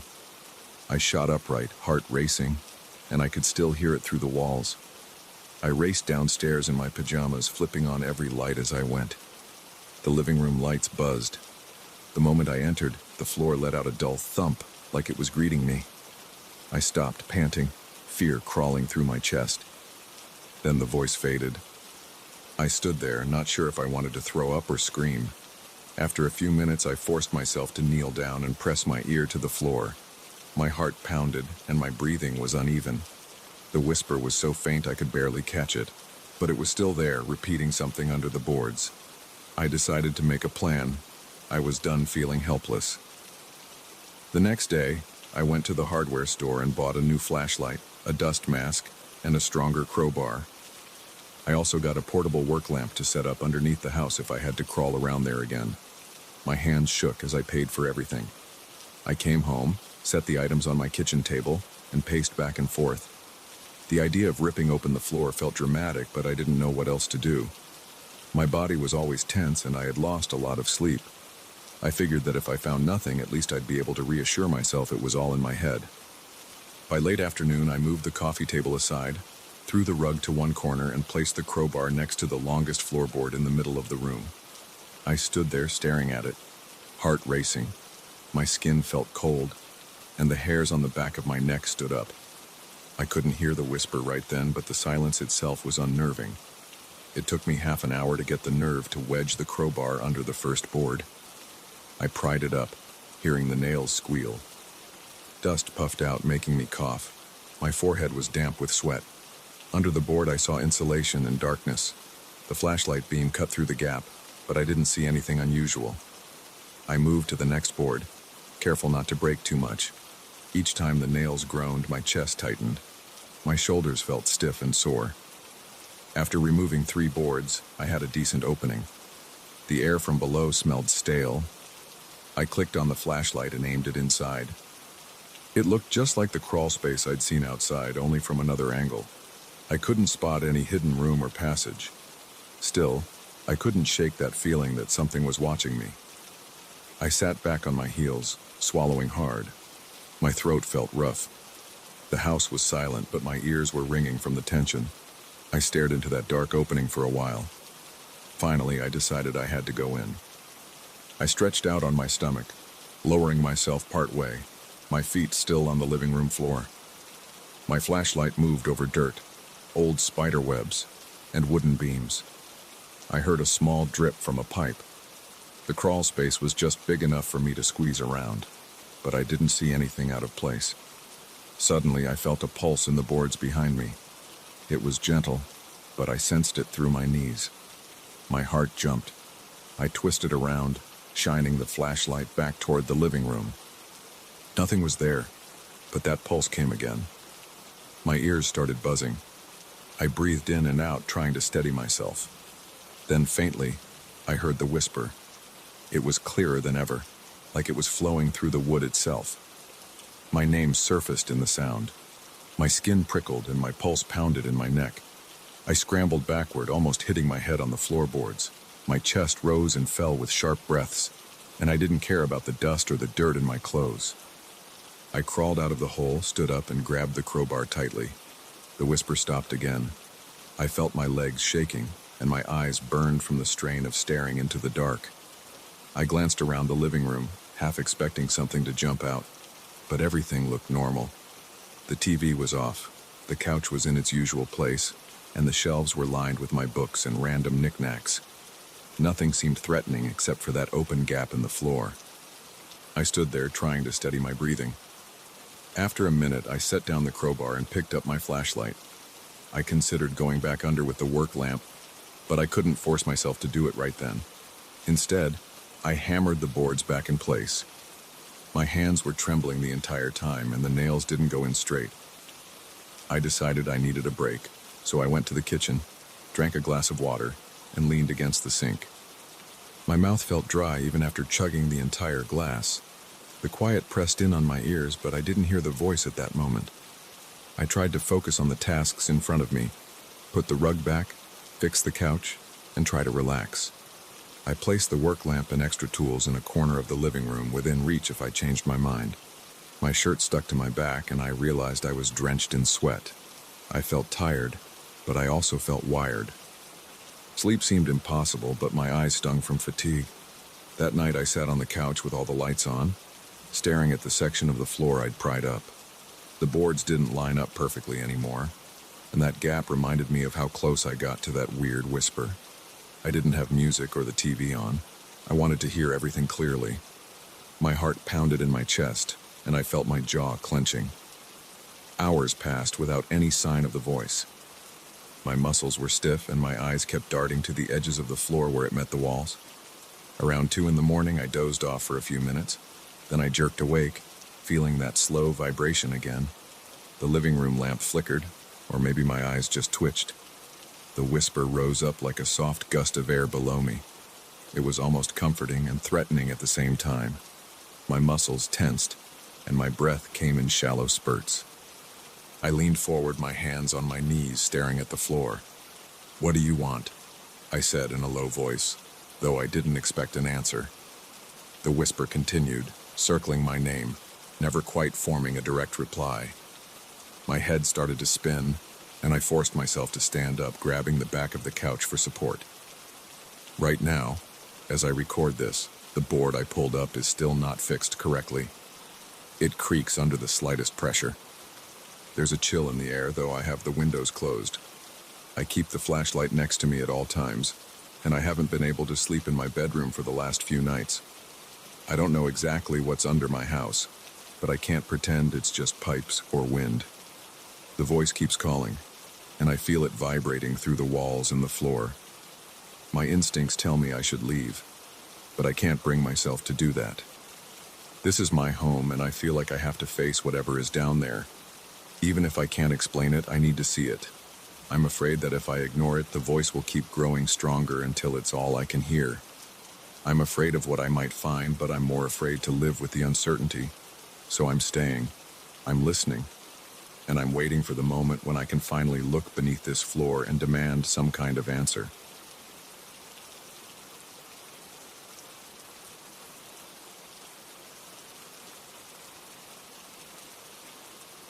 I still remember the first time that phone rang. I was sitting on my couch, flipping through channels on an old TV, and I heard that muffled ring echo through my living room. It sent a strange vibration through my chest. I didn't even realize I had picked up an antique phone at the thrift store earlier that day. It was a random impulse purchase. I'd been feeling bored, restless, and a bit lonely, so I decided to browse a local secondhand shop. I saw this rotary phone on a dusty shelf, and the faded beige color caught my eye. It reminded me of something I might have seen in my grandparents' house years ago. It was cheap, so I took it home. There was no grand reason behind it. At the time, I just thought it looked kind of cool. I put the phone on a small table near my couch. I didn't have a landline connection, and I didn't plan to get one. I only use my cell phone for calls, so the old rotary phone was more like a decoration. It sat there for a few days, gathering more dust until that night when it rang. The sound wasn't loud and clear like a normal ring. It was dull, almost like it was coming from another room. But I knew it was the phone. It kept ringing, a slow, dragging sound, so I walked over and picked up the receiver. I pressed the receiver to my ear and I heard heavy breathing. It was loud, but also distant. It reminded me of someone standing in a dark hallway, leaning close without speaking. I said, "Hello?" because I didn't know what else to say. There was no answer, just this slow, raspy breathing. After a few seconds, a voice whispered something that made my hands start shaking. It was my own voice repeating a simple thought I'd had earlier in the day. I'd been sitting in traffic thinking, "I hate this commute, it's too long." I never said it out loud. I only thought it. Yet here it was, repeated back to me in a hushed tone on a phone that wasn't connected. I felt a chill run through my arms. I hung up quickly. My heart was racing and my stomach felt tight. I stood there, staring at the phone for a few minutes, trying to understand what had just happened. I checked the cord. It wasn't plugged into anything. No phone jack, no power outlet, nothing. I told myself it had to be some kind of joke or maybe a weird malfunction. It didn't ring again that night, but I couldn't sleep well. Every small sound in my apartment made my ears perk up. I lay in bed, turning from one side to the other, thinking about that phone and that whispered line. I even got up a few times to check if the phone was still there, or if I'd dreamed the whole thing. It was right where I'd left it, silent and dark. The next day, I tried to focus on work. I do tech support from home, so I spend hours on my computer. While I listened to clients complaining about software glitches, I kept replaying the phone call in my head. I couldn't help thinking about the voice repeating something I only thought about in my car. By the evening, I managed to convince myself I might have been half asleep, or maybe I just imagined the whole thing. That same night, though, the phone rang again. It happened around 10 p.m. I was standing in the kitchen heating up a frozen dinner. I heard that same low ring. The hairs on my arms stood up. My mouth went dry. For a moment I hesitated, thinking maybe I should ignore it. But curiosity got the better of me, so I walked over and picked it up. Again I heard breathing, slower this time. Then I heard a faint whisper. Why do I keep ignoring my phone calls at work? My heart pounded. I had that exact thought earlier. I'd been annoyed at myself for letting a few calls go to voicemail. I never said it out loud. It was just a passing thought. When I heard it repeated back to me, I felt my neck tighten, like I couldn't swallow. I hung up without saying anything. I stood there with sweat forming on my forehead, trying to wrap my head around this situation. I grabbed the phone from the table and inspected it. I checked inside the rotary dial, the base, the cord. I wanted to see if someone had hidden a speaker or some device inside. It looked normal. Dusty, old, a bit worn, but no signs of tampering. The rest of that night, I kept the phone unplugged from everything. It had no power source. It shouldn't have been able to ring. But around 10 p.m. the next night, there it went again. I almost jumped off the couch. I tossed the blanket aside, stood up, and considered tossing the whole phone in the trash. But I was too curious. I wanted to know if it would repeat another private thought. Sure enough, when I answered, I heard my own voice whisper a line I'd thought that morning while brushing my teeth. I need to replace that flickering light in the hallway. I felt my throat tighten again. My arms got goosebumps. I slammed the receiver down. I grabbed the phone and threw it into the hallway closet, under some old coats. Then I paced around my living room, breathing fast, trying to calm down. My hands were shaky and my mouth felt dry. The phone didn't ring again that night, or if it did, I didn't hear it. I woke up a few times, sweating. Sure, I'd heard a muffled ring, but it might have been my imagination. The next morning, I pulled it out of the closet. I wanted to see if removing the phone from plain sight would fix the issue. Maybe the phone was picking up radio waves or something else. I don't know much about antique electronics. I fiddled with the ringer switch. There was a small knob on the side. I turned it to off, figuring that might stop the ringing if it was some weird mechanical quirk. I didn't hear any ring during the day. I even stayed near the closet just to listen. Silence. But that night at exactly 10 p.m., the phone rang again. The sound was muffled because it was inside the closet, but it was loud enough to make me jump. I felt this twist in my gut, like something was reaching through the walls. I yanked the closet door open, grabbed the phone, and picked up the receiver. This time the whisper was quieter. It said something I'd thought while on the toilet that morning. It was a private thought, something I definitely didn't say out loud. Hearing it repeated to me like that made my stomach churn. I almost dropped the phone. My hands felt clammy, and my head started to pound. I tried to speak. I said, "Who's there? What do you want?" But I only heard heavy breathing. Then the line clicked off. I stood there, breathing hard, feeling this creeping sense of dread. I placed the phone back on the receiver and stared at it. I could feel my heartbeat in my throat. That night, I barely slept. Over the next few days, I tried different things. I tried covering the phone with a thick blanket. I tried unplugging the ringer wire inside the phone by opening up the case. I even tried leaving it outside on the balcony, hoping the cold would somehow stop it from functioning. None of that worked. Every night at exactly 10 p.m., the phone would ring.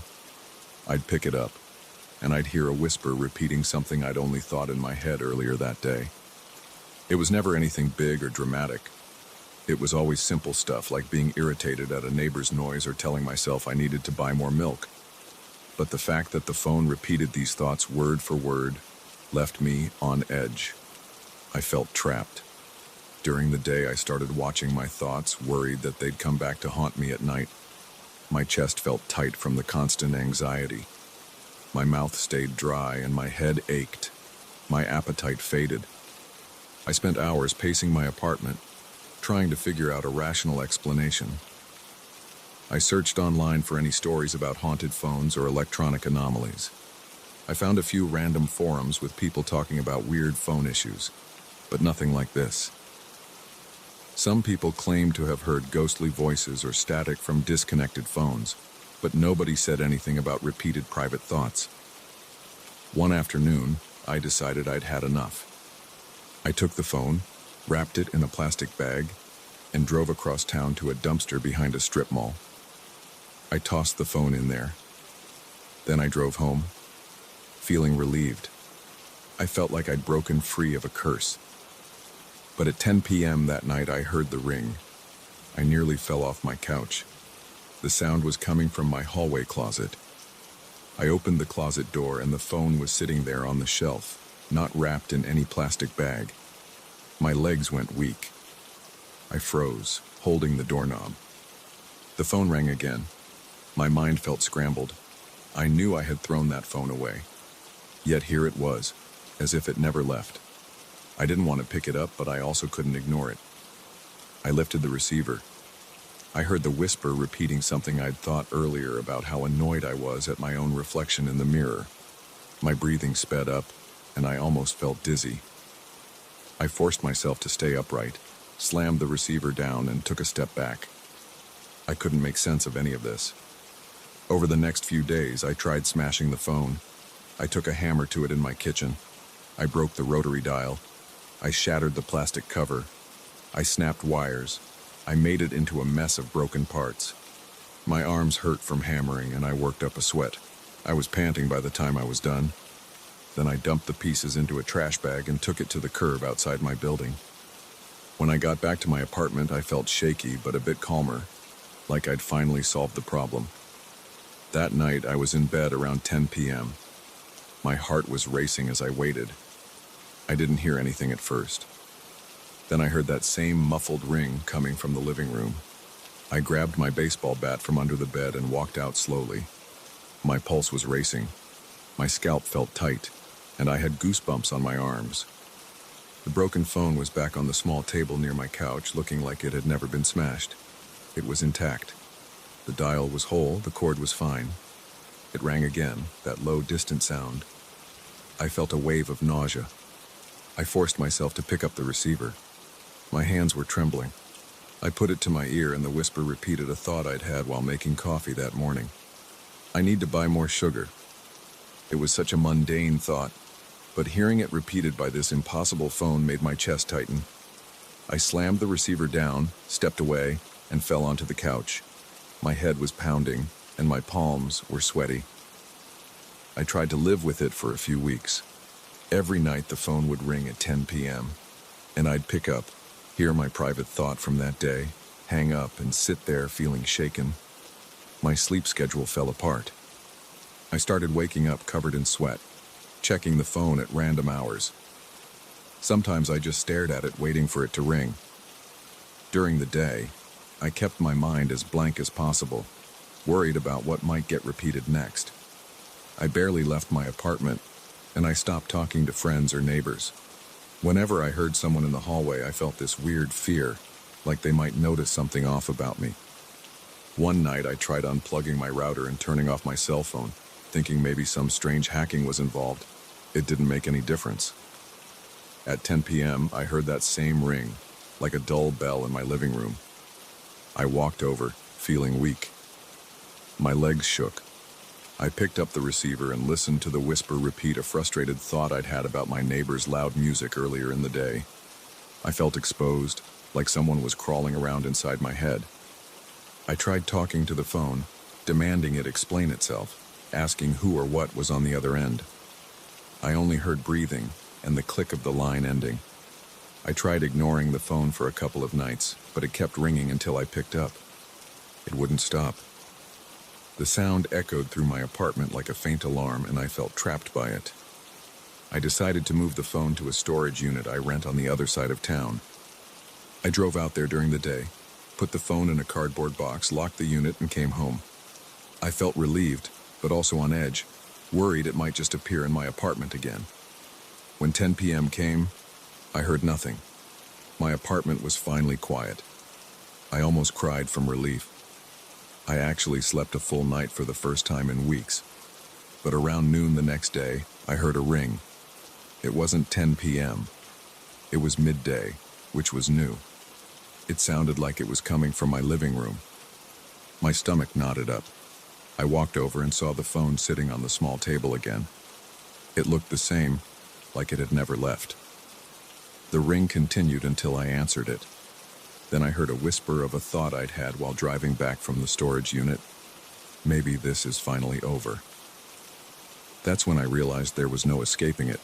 I couldn't throw it away, smash it, or hide it. Every time I tried, it would come back and it would ring at a new time, as if it had its own logic. So now I keep it here in my living room. I don't try to disconnect it anymore. Every day I wait for the ring. Sometimes it's in the morning, sometimes at night. It repeats a private thought, like it's forcing me to hear my own mind coming back at me. I still don't understand what's happening. The phone looks normal. There's no secret compartment. There's no power source. I can't figure out who or what is on the other end. Sometimes I think I hear a slight cough before the whisper, or a small scrape like fingernails against plastic, but I'm not sure. I've considered moving to a new place, but I'm afraid the phone will just follow me, or maybe it'll appear in the new apartment without warning. Right now it's on my coffee table. I can see the dial, the chipped paint on the edges, the old scratched receiver. It's quiet, but I'm anxious because I don't know when it will ring again. I feel my stomach clench whenever I think about it. My mouth goes dry. My breathing turns shallow. Every time I have a random thought, I wonder if that'll be the next thing the phone repeats. It's like I'm trapped in a cycle that I can't break. I'm alone with it, and there's no one else here to witness it. I've tried to live around it, but it's always there, a constant threat of exposure. I don't even talk to people much anymore because I feel like I have a secret I can't explain. My chest feels tight, and my hands get sweaty when I think about that phone. It's been the same routine for weeks. Whenever it rings, I pick it up. I listen to that whisper. I hang up, and I sit there, feeling numb. I can't run from it. I can't destroy it. I can't ignore it. I wish I could say I have a plan or an idea on how to handle it. I don't. I just try to get through each day, hoping it won't ring, but knowing it probably will. When it happens, I feel my pulse racing, and I brace myself for whatever I'm about to hear. It's always a thought I had, something so minor but so intimate, and it never fails to shake me up. I keep telling myself maybe one day it'll stop on its own. Maybe it'll just go silent and stay that way. But so far, it hasn't. Every time I hear that dull ring, I know it's back. It won't leave me alone. It's like this old, outdated piece of plastic has found a way into my head. That's the story. That's what's happening. I'm a guy living alone in a small apartment with an antique rotary phone that rings on its own. It doesn't matter if it's plugged in or not. It doesn't matter if I destroy it. It always comes back. And every time it rings, I hear heavy breathing and then a whisper repeating my own private thoughts. I've tried everything, but nothing works. It's still here, sitting a few feet away from me, waiting for the right time to ring. And every time it does, it feels like it's alive.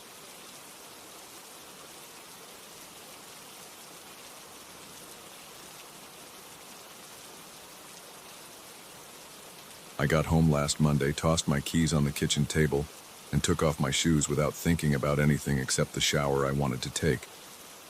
Work had been relentless all day. I felt sore, and my shirt clung to my skin because of the heat outside. I went into the bathroom, turned on the water, and waited until the steam started to billow against the shower curtain. That's my usual routine.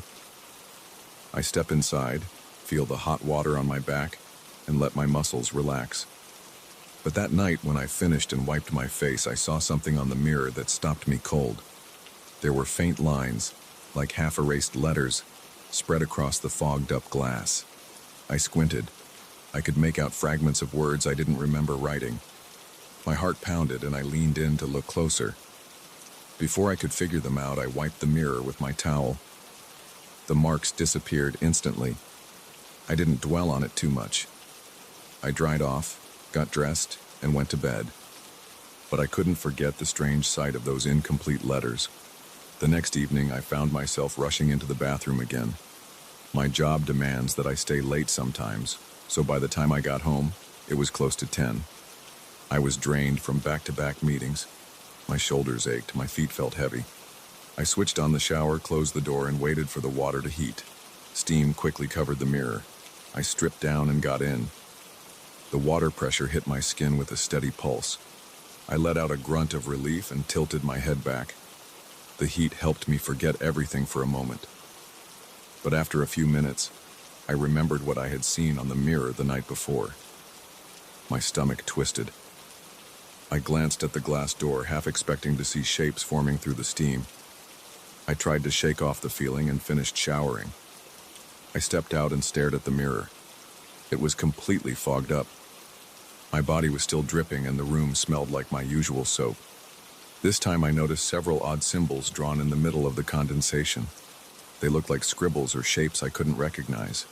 Maybe they were letters from another language, or maybe random markings. My breath caught in my throat. My hands felt clammy, even though I was still wet from the shower. I leaned forward, my towel around my waist, and peered at each symbol. They looked deliberate, like someone with a finger had dragged lines across the mirror. I felt a shiver run through my arms. I reached out and wiped the glass. The symbols vanished. I stepped back and stared.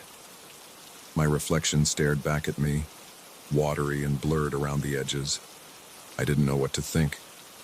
I dried off, left the bathroom, and lay in bed with the lights off, going over the possible explanations in my head. I thought maybe I had absent-mindedly done it, but I hadn't. I was sure of that. On Wednesday, the tension got worse. I came home at 7, ate a quick dinner, and went straight to the shower. It felt like a habit I couldn't skip. This time I felt uneasy before I even turned the faucet. My bathroom seemed darker than usual, even though the light overhead was on. I tried to calm myself as I peeled off my clothes. The mirror stood right there, large and ordinary, except I knew something might appear again. The water got hot, and I stepped in. The rush of the spray made me close my eyes. Every minute or so, I glanced at the mirror from behind the shower curtain. Of course, I couldn't see anything but a blurry outline. When I finished, I turned off the water and pushed the curtain aside. My eyes immediately locked onto the mirror. There were 3 distinct words spelled out this time. They looked shaky, like they had been written in a hurry. The words said, "Not yet sure." My heart pounded so hard it felt like it could burst out of my chest. My skin prickled and water dripped onto the floor around my feet. I blinked a few times, hoping I was imagining this. I reached out with my hand and touched one of the letters. The moisture on my fingertips smeared it slightly. It was real. Someone, or something, had traced those letters in the steam. I stood there, my body freezing in the warm bathroom. I didn't want to keep looking at the mirror, but I couldn't look away. Finally, I tore my gaze off those words and grabbed my towel. I scrubbed the mirror clean again, and then I stood there, my arm trembling, feeling lightheaded. I threw on my pajamas and went to bed without brushing my teeth. My mind raced, but I was too scared to think straight. That night, I barely slept. My bedroom felt stuffy. I tossed and turned.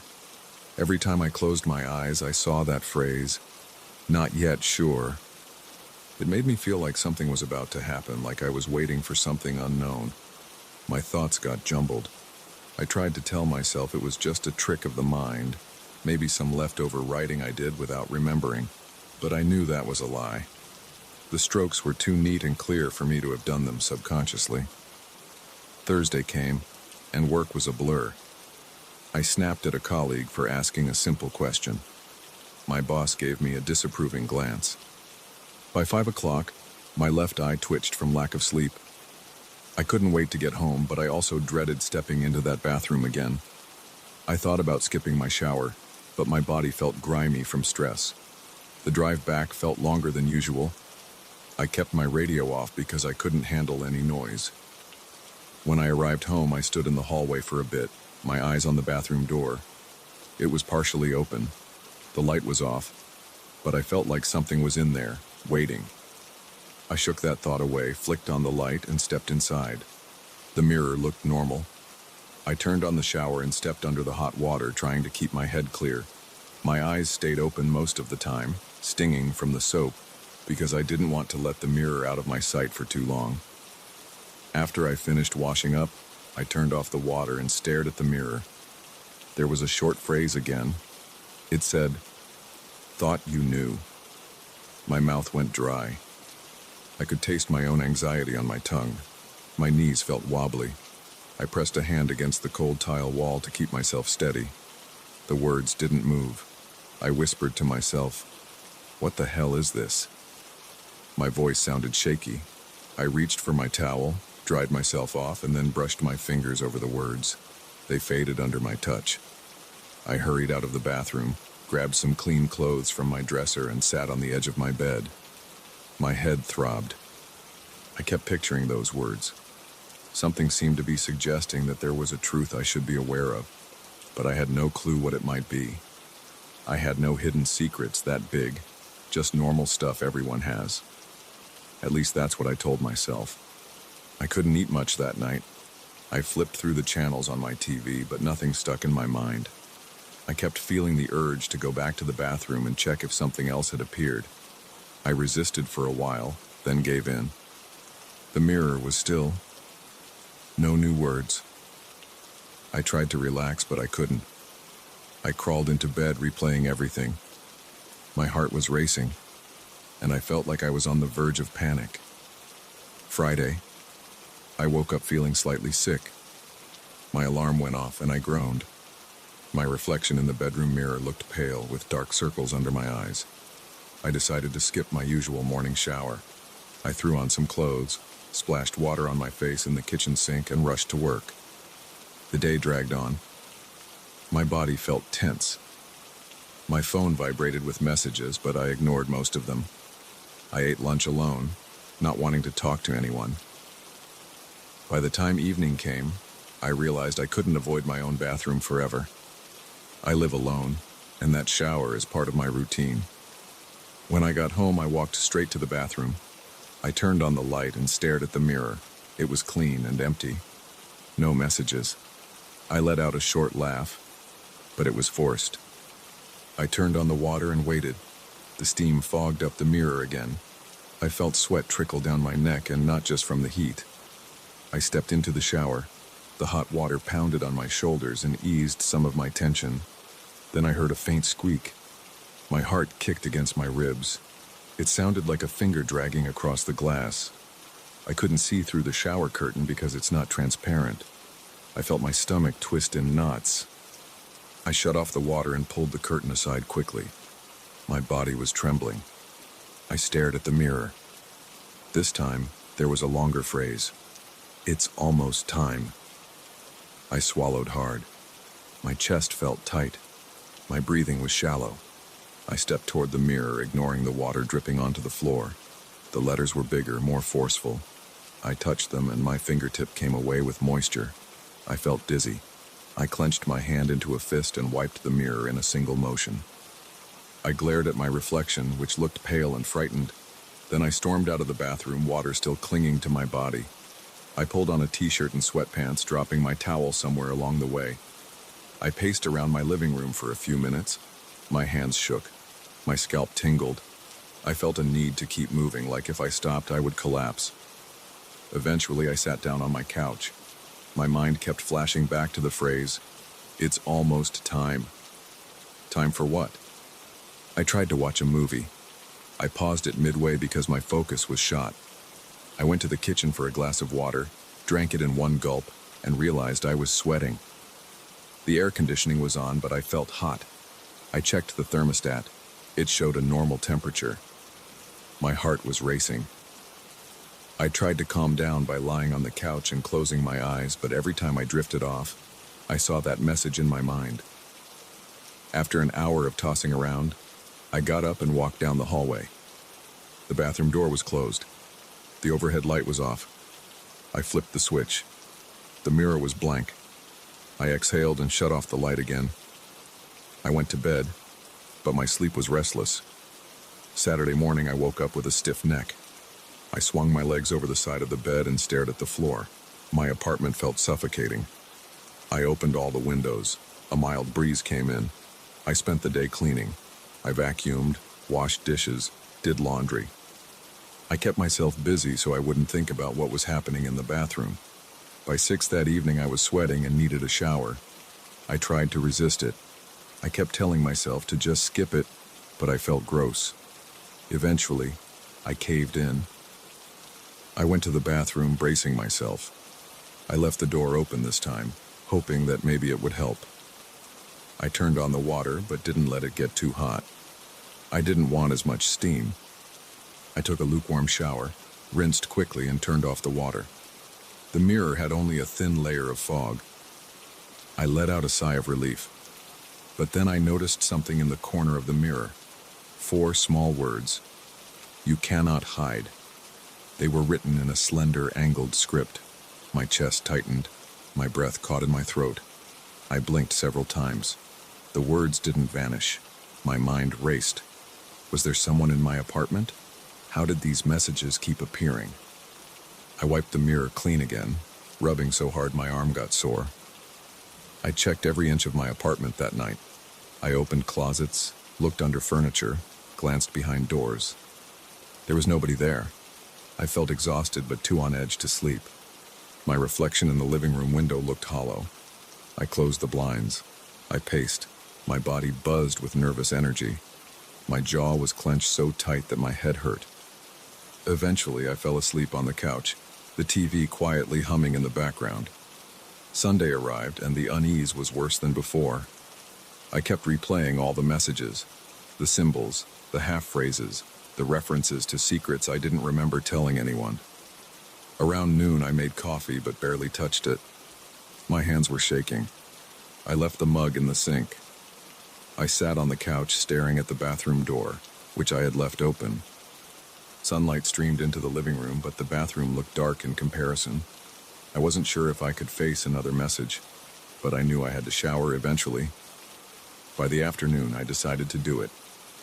I felt sweat on my chest and back, just from the anxiety. I walked into the bathroom, turned on the shower, and stood under the water. I noticed goosebumps on my arms, even though the water was warm. I heard the faint squeaking sound again. My stomach lurched. I inhaled sharply and turned off the water. I gripped the edge of the sink, leaning forward. Then I looked up at the mirror. The steam was heavy this time, and there were more words than before. They formed a sentence in uneven, shaky letters. "Your thoughts are known." I gasped. My pulse hammered.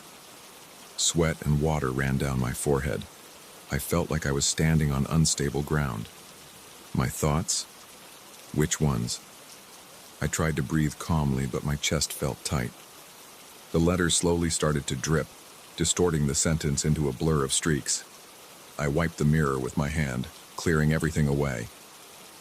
My reflection stared back at me, my face pale and tense. I couldn't believe this was real, but it was. I felt a dryness in my throat. My voice cracked when I tried to speak out loud. "What do you want from me?" There was no response, just silence and the dripping of the shower head. I left the bathroom, wiped myself down in the hallway, and got dressed in a hurry. I glanced at the clock. It was only 4 in the afternoon, but it felt like midnight. My entire body felt fatigued. I sat at the kitchen table, my leg bouncing uncontrollably. My mind swirled with questions. There was something about these messages hinting that I was going to learn something soon, something I was afraid of. My palms were clammy, and my heart still pounded. I tried to distract myself by doing small tasks. I refilled the soap dispenser in the kitchen. I reorganized some old bills. My eyes flicked toward the hallway every few minutes. Now, I'm sitting here, telling you this. Every night since Monday, these messages have appeared. They're incomplete or cryptic, like they're building up to a final reveal. They talk about secrets I've never shared. They hint at things I barely admit to myself. I've started avoiding my own reflection because the fear hits me every time I see it. My chest tightens and my skin prickles whenever I think about what might show up next. I keep expecting to see something that destroys whatever sense of normalcy I have left. I'm not sure if I can keep doing this. My entire body feels tense whenever I step into the bathroom. The hot water, which used to comfort me, now feels like a trigger for something sinister. I don't have a solid plan. I'm worried that the final message I see on the mirror will expose some truth I don't want to face.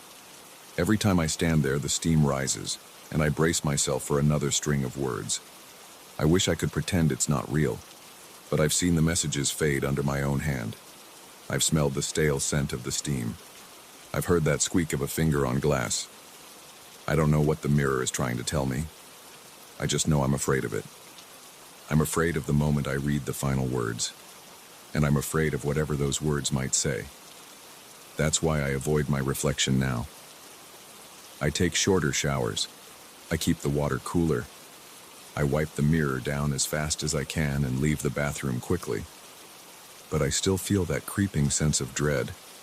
I feel it when I'm lying in bed, staring at the ceiling, waiting for sleep to take over. My heart races and I taste fear on my tongue. My gut twists at the thought of facing that mirror the next day. I can't escape my own thoughts, and apparently something else can't ignore them either. I'm waiting. I'm trying to act normal, but every breath feels shallow. My body is on high alert. I don't want to see whatever final message will appear. I don't want to know what it will say about me, but I can't stop it from coming.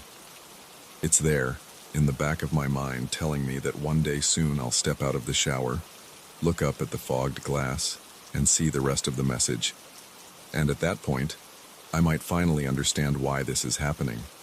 Or maybe I'll wish I never did. For now, all I can do is avoid my own eyes in the mirror and try not to think about what's waiting for me tomorrow night.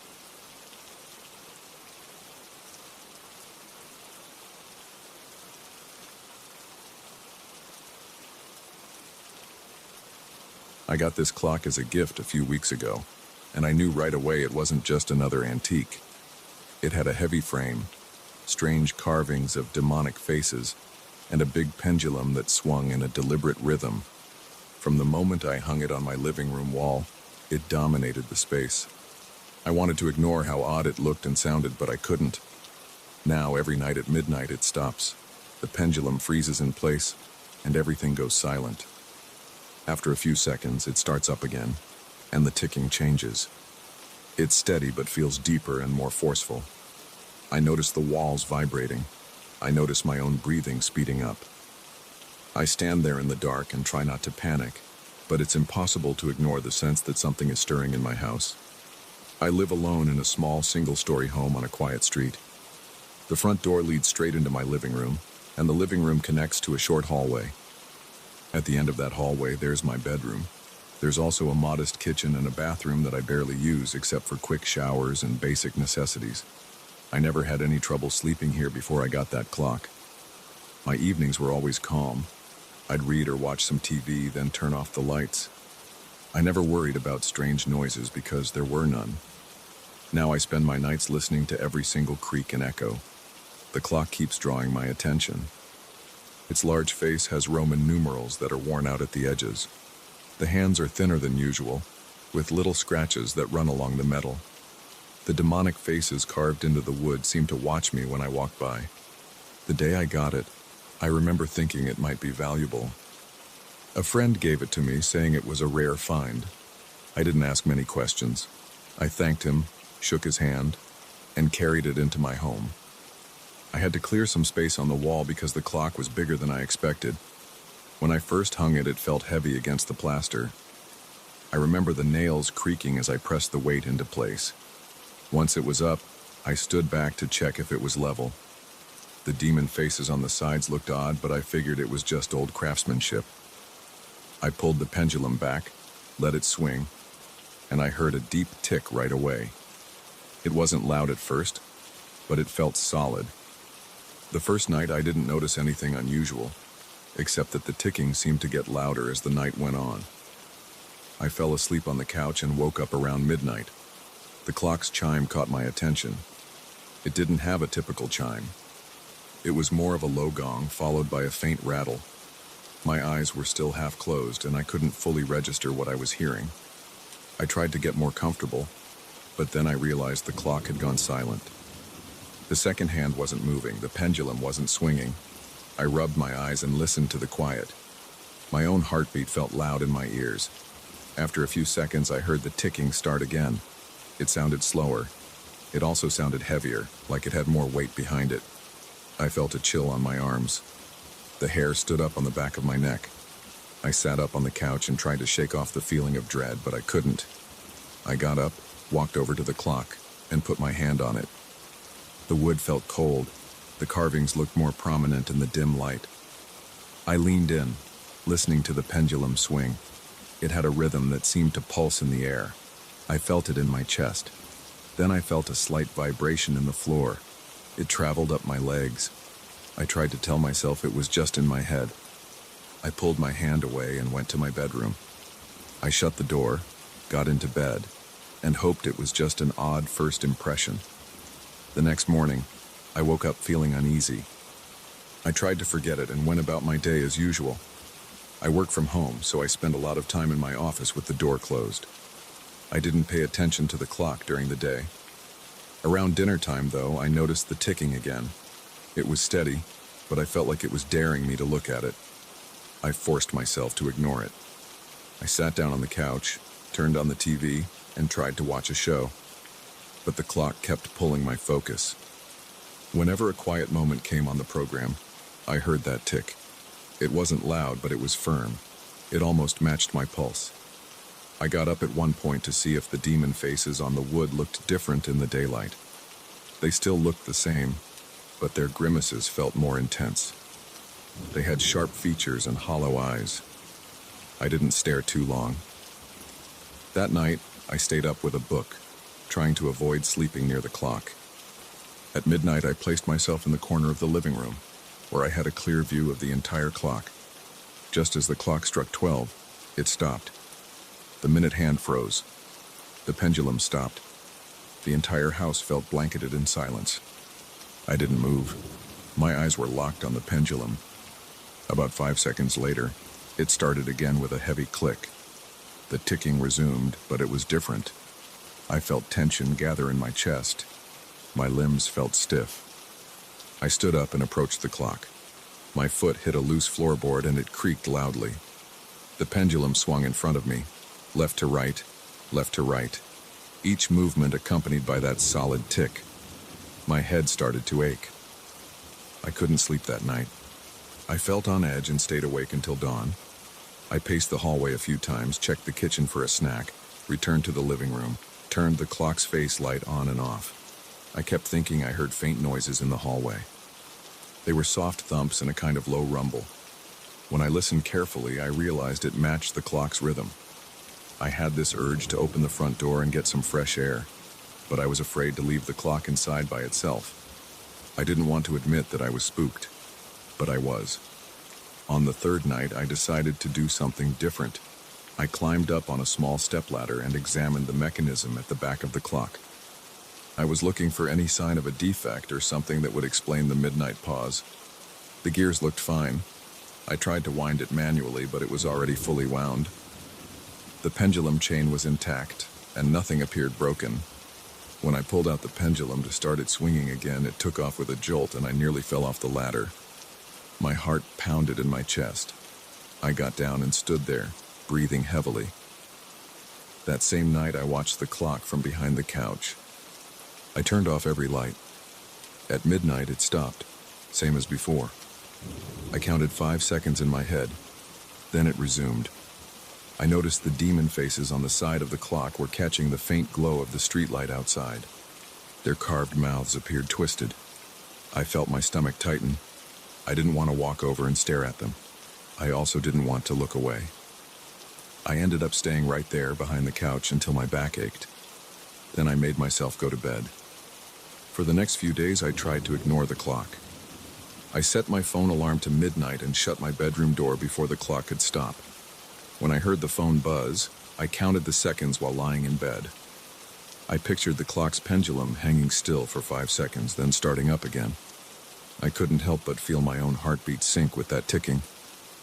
My forehead broke out in sweat. My fingers gripped the edges of the blankets. I felt like the entire house was watching me. By the end of the week, I was restless. My house didn't feel comfortable anymore. The nights seemed longer. The days felt tense, because I was waiting for the next midnight. I tried to talk to my friend about the gift. He claimed he found it at a small estate sale and knew I liked antiques. He sounded casual about it. I asked if he ever noticed anything weird about the clock. He said he never tested it. He just brought it over, wrapped in an old blanket. I didn't bother giving him too many details. I knew it would sound strange. That night I went to bed early, hoping I could sleep through midnight.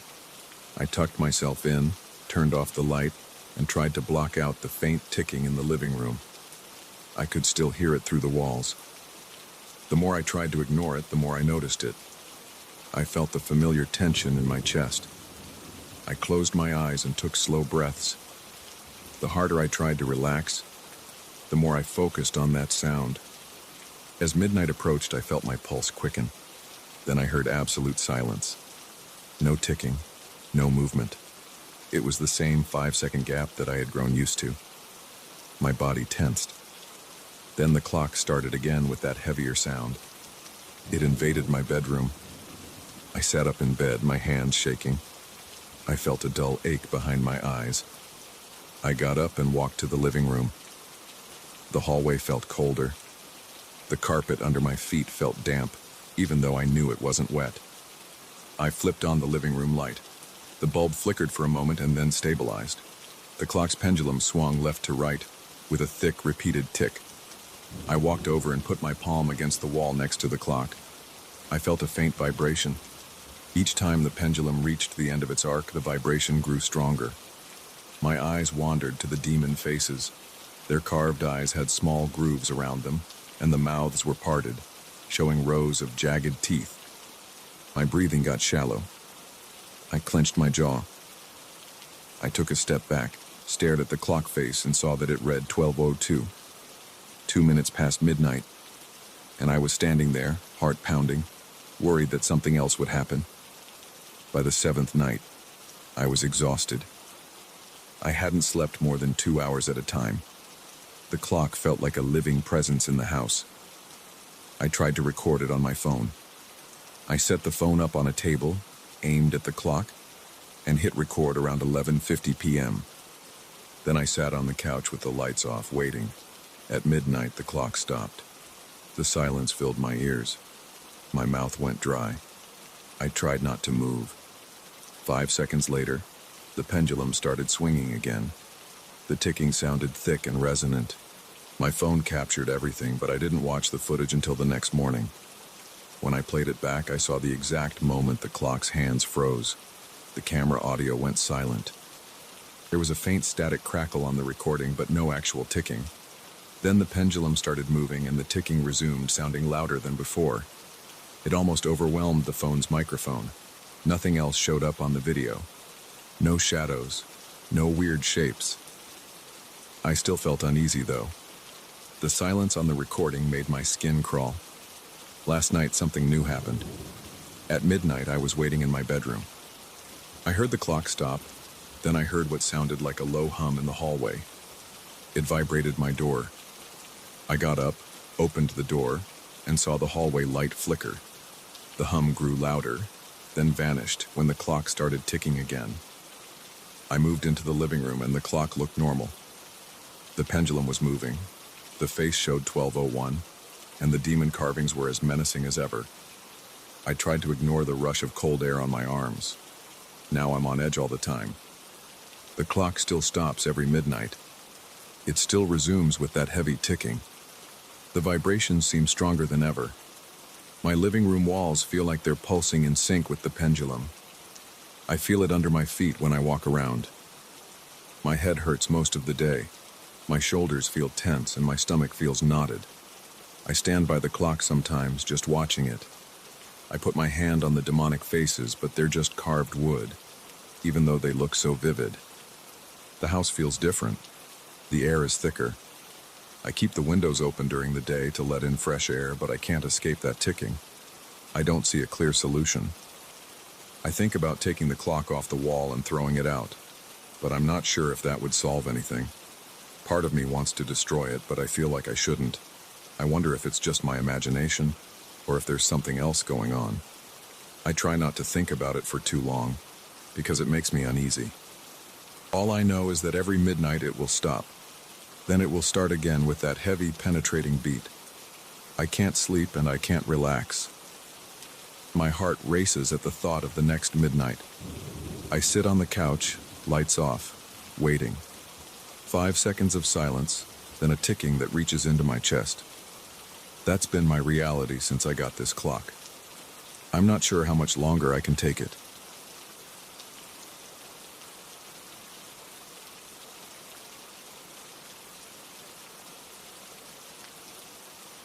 I heard that strange laugh again last night when I was leaving the office. It cut through the quiet hallway and made my whole body tense up. I was the only one on the floor, and I knew it. I had checked every room before shutting off the lights. I always do that. But I heard the laugh echo, sharp and too high-pitched to sound normal. I felt goosebumps on my arms, and my ears started ringing a little. I stood there at my office door, holding my breath, listening. When I realized no one else should be around, I thought maybe my mind was playing tricks on me. But something about that laugh felt too real. It sounded like it came from a man, yet it had this pitch that didn't fit. It made me feel uneasy, so I turned on my phone's flashlight and started scanning the corridor. I didn't see anything, so I locked up and left in a hurry. My name is Lucas.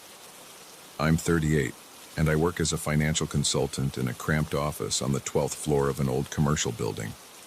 The building has dusty carpets, flickering fluorescent lights, and a faint smell of stale coffee in the hallways. The elevators rattle sometimes, and the stairwell has chipped paint on the walls. I've never liked the atmosphere here, but the rent is cheap, and the location works for my clients.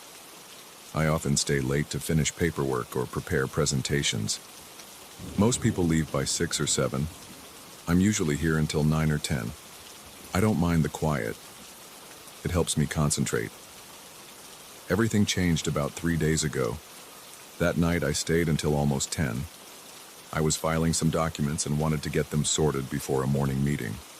Around 9:30, I realized I hadn't eaten dinner. My stomach felt empty and I started packing up. While I was saving my last files on the computer, the overhead lights blinked a few times, but I didn't think much of it. The electricity in this building isn't perfect. Then I heard that laugh for the first time. It was faint at first. I thought it might be a radio from another office, but it continued in these short bursts like someone was laughing at a private joke. I went out into the hallway and looked around. The corridor was empty and the doors were locked. I didn't see any lights on in other offices. The building was silent except for the hum of the air conditioning. I got this weird feeling in my gut, like a slight twist. My heart rate picked up. I told myself it was probably a weird echo from somewhere below or above, maybe a maintenance worker. I called out, "Hello?" I paused and listened for an answer. Nothing. The laughter stopped. I felt a tingling in the back of my neck. I checked the elevator area. No one was there. I headed back to my office, grabbed my briefcase, and switched off the lights. Right as I stepped into the hallway again, the lights overhead flickered rapidly. For a second, I saw a shape at the far end. It looked bent over like its arms and legs were twisted. It looked like it was shaking, as if it was either crying or laughing. I froze in place. My breath caught in my throat. Then the light steadied, and the figure was gone. I stood there for a few moments, not sure if I had imagined it. My pulse was racing. I decided to leave without investigating further. I kept glancing over my shoulder as I walked toward the elevator. On the ride down, the elevator jerked a bit, which it sometimes does, but that night it felt worse. I gripped the rail inside the cab and tried to calm down. I told myself I'd just been working too late, and that my eyes were playing tricks on me because I was tired. The next day I felt uneasy, but I pushed the memory aside. Work piled up and I had phone calls to make. By late afternoon, I realized I was going to be there late again. I even caught myself hesitating before turning off my computer. I didn't want to linger, but I also knew if I didn't wrap up my tasks, I'd be behind schedule. I looked out the window and saw the streetlights below. The parking lot looked almost empty, except for a few cars. My coworker from the office next door had left an hour earlier. I was alone again. Around 8:30, I got up to use the restroom down the hall. While walking there, I heard a noise behind me. It sounded like soft footsteps, but they had an uneven rhythm. I turned around fast, but there was no one. The hallway was still and the ceiling lights buzzed. I felt cold sweat forming on my forehead. My eyes started darting around. I felt like something was lurking just out of sight. I stepped into the restroom and closed the door. I looked at myself in the mirror. My face looked pale. My breathing sounded rough. I tried to calm down. I splashed water on my face. I stayed there for a minute, just letting the water drip. Then I heard the laugh again, but it wasn't faint this time. It came through the door loud and sharp. I actually jumped. I almost slipped on the tile because my shoes were a bit wet. My heart pounded. I yanked the door open and peered out. I saw nothing in the hallway. The lights flickered again and my stomach clenched. I felt like I was in danger. I walked quickly back to my office, grabbed my coat, and left. I didn't bother double-checking anything. I rushed to the elevator, kept punching the call button, and avoided looking down the hallway. I got in, hit the button for the ground floor, and rode down. During the ride, the lights in the elevator stayed on, but the panels rattled more than usual. I tapped my foot anxiously, counting the floors as they passed. When I reached the lobby, I nodded at the night guard, who barely looked up. I left the building, got into my car, and drove home. I felt sweaty and restless the whole drive. On the third night, I told myself I would leave by 7 at the latest, but my boss emailed me at 6 with urgent revisions for a presentation. I spent another 2 hours fixing slides and rechecking data. By the time I finished, everyone else was gone. My office phone rang once at around 8:30, but when I picked it up, there was only static. Then I heard a faint laugh on the line, and the call ended. My hands shook when I put the phone down. I felt my chest tighten. I tried to ignore it and continued my work, forcing my eyes to stay on the computer screen. I kept telling myself it was a prank or some glitch in the phone system. but I was sweating again, and every small sound made me jump. When I finally logged off at 9:15, I could barely think straight. I just wanted to get out. I put on my jacket, took a deep breath, and opened the door. The hallway was dim. Some of the lights were on, but they flickered. The building's after-hours lighting system sometimes operates at reduced brightness. My office is at the end of the hallway near the emergency stairs. As soon as I stepped out, I heard that laughter again. It sounded closer this time. It had a raspy quality, and it echoed. I felt a chill run from my shoulders down my back. I clenched my fists. My throat felt dry. I started walking toward the elevators, trying to keep my eyes ahead. After a few steps, I heard a scraping noise behind me, like something being dragged on the carpet. I spun around. There was nothing. The hallway was empty. I kept walking faster this time. I reached the elevator bank. I pressed the call button, watching the numbers above the door. The elevator was on the 4th floor and didn't seem to be moving. I hit the button again and again. My heartbeat pounded in my ears. Behind me, I heard a soft shuffle. I turned around, and for a moment I saw a shape by the far wall. It looked twisted, like its spine bent at an odd angle. It let out a short, high-pitched laugh, then jerked out of sight around the corner. My hands started to shake. I considered running for the stairs, but I also didn't want to walk back down the hallway. The elevator opened with a ding. I jumped inside and pressed the ground floor button. On the way down, the elevator stopped suddenly at the 8th floor. The doors opened partway, then froze. I stared into a dark corridor with only one flickering light near an old soda machine. I didn't see anyone. I reached for the door close button, jabbing it multiple times. Then I heard that laugh again. It sounded like it was right outside the doors, but I couldn't see anything moving. My breath caught in my throat, and I felt my chest tighten so hard it hurt. The doors shut, and the elevator continued its descent. When it reached the lobby, I nearly ran out. The security guard was at his desk. He was scrolling through his phone. He glanced at me, but didn't say anything. I didn't bother explaining. I just walked straight out of the building and got into my car. I didn't sleep well that night. I kept imagining the shape in the hallway. I kept hearing the laugh in my head. My body felt drained. I tried to calm myself with TV, but I couldn't focus. I woke up at least 3 times, sweating, my pulse racing. Each time I checked my phone's clock, trying to reassure myself I was at home. I had nightmares about that laughter echoing from every corner of the office. Tonight, I'm sitting here again, writing up a quick account of what's happening. I have to stay late because I have important paperwork. The building is quiet right now, but I'm on edge. I keep hearing soft tapping sounds in the hallway. Maybe it's the air system or the old pipes. My mouth is dry. My muscles feel stiff. I can't stop glancing at the door. When I look down at my hands, I see how tense they are, with my knuckles showing. I'm thinking about that figure.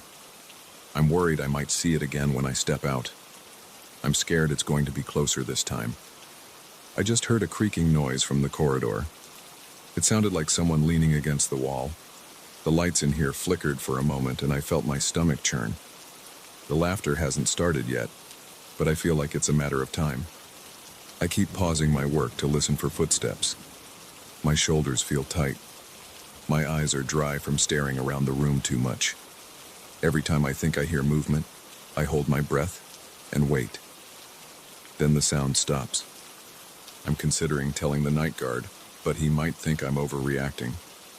I tried asking him casually before if anyone else reported strange noises. He just shrugged and said he hadn't heard anything. I asked him how many people stay late. He said maybe 4 or 5 on different floors, but they usually leave by 8. I told him that I'd heard weird laughter, and he made a joke about the building's ghost stories. I didn't push it. I didn't want him to think I'm losing it. But I know what I heard. I know what I saw. It's not normal. I've never felt this kind of dread in a place I've worked before. I'm not sleeping well. I keep messing up simple tasks because my mind is stuck on what's happening here at night. I'm scared to check the hallway, but I need to leave soon. My eyes keep drifting to the clock on my desk.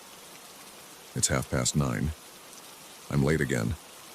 I'm thinking about waiting for someone else to come by, but I doubt anyone will. Most offices are dark now. I'm going to pack up my stuff. My plan is to walk quickly to the elevator, avoid looking anywhere else, and just get out. I'm shaking a bit as I type this. My chest feels heavy. My back is tense. The building is silent, except for the hum of the ventilation system. The door to my office is slightly ajar, and I can see the hallway light flickering. I need to do this. I need to get out and go home. I'll write more about this if I make it out without seeing anything else. My heart's beating fast. I can feel the blood pounding in my head. I'm standing now, gathering my things. My phone is at full battery. I can use the flashlight if the corridor goes dark. The door is right in front of me. I just heard a short laugh, like a quick exhalation of breath, then silence.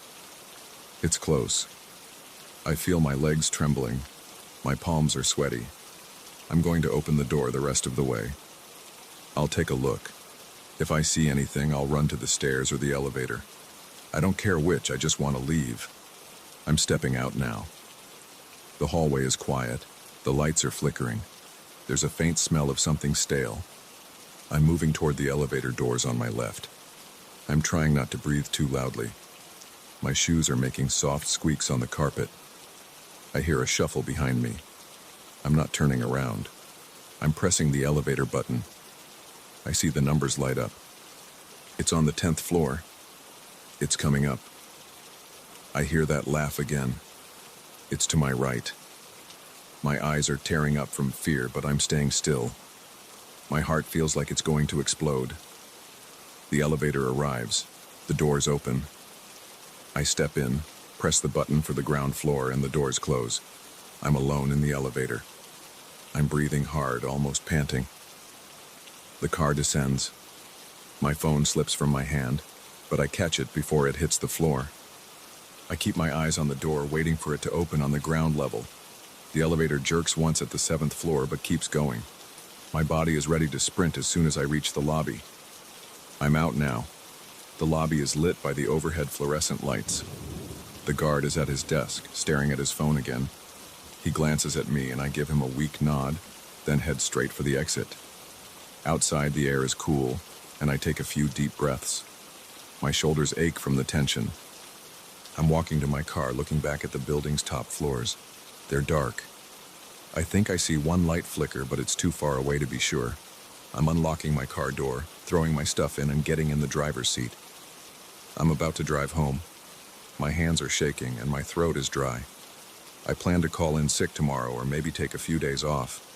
I need a break from this. I don't know what's going on in that building, but I don't want to be there alone again. I can't handle that laugh. I can't handle seeing that shape at the end of the hallway. It's messing with my head. I'm scared every time I hear the slightest noise. I feel like I'm being watched. My entire body is tense and I feel drained. Right now, I'm just sitting in my car, letting the engine idle for a moment. I'm resting my head against the seat. I want to calm down. I might stop at a drive-thru on the way home, maybe get some water or something. Then I'm locking myself in my apartment for the night. I'll figure out what to do about my job later. All I know is that I don't want to be there alone after dark again. That laughter is stuck in my mind, and I can't shake it. I feel it in my bones, like a memory I can't get rid of. I'm leaving now. That's all I can do.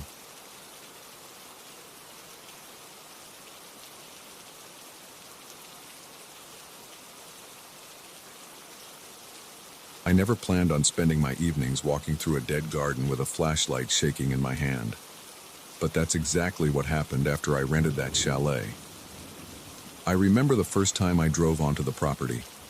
The house looked fine, but there was a stretch of land behind it that caught my eye right away.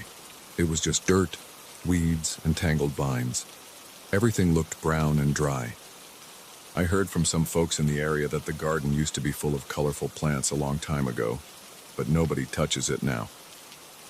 There are rumors about weird things happening there at night. The owner didn't mention much, just hinted that I should avoid it after dark. I laughed it off at first, but I didn't completely ignore the warning. I've always been curious about strange places. That's why I decided to check it out for myself. though I had no idea what I was in for. I arrived at the chalet in the late afternoon. I unloaded my bags from the trunk and walked around to see what the place looked like. The property had a small fence around the back, and beyond that fence was the garden. It was big. I'm not great at guessing sizes, but I'd say it was about the length of a couple of basketball courts. The soil looked cracked, and there were these broken stone paths crisscrossing through the middle. Old trellises stood at angles, covered in dead vines. It felt quiet, but not in a peaceful way. The quiet felt like it was pressing in on me. The wind blew against my face and carried the smell of dry dirt and something stale. It reminded me of an old basement that never gets fresh air. I took my keys and went into the chalet. Inside, it was cozy enough. There was a living room with an old couch, a small kitchen, and one bedroom with a decent bed.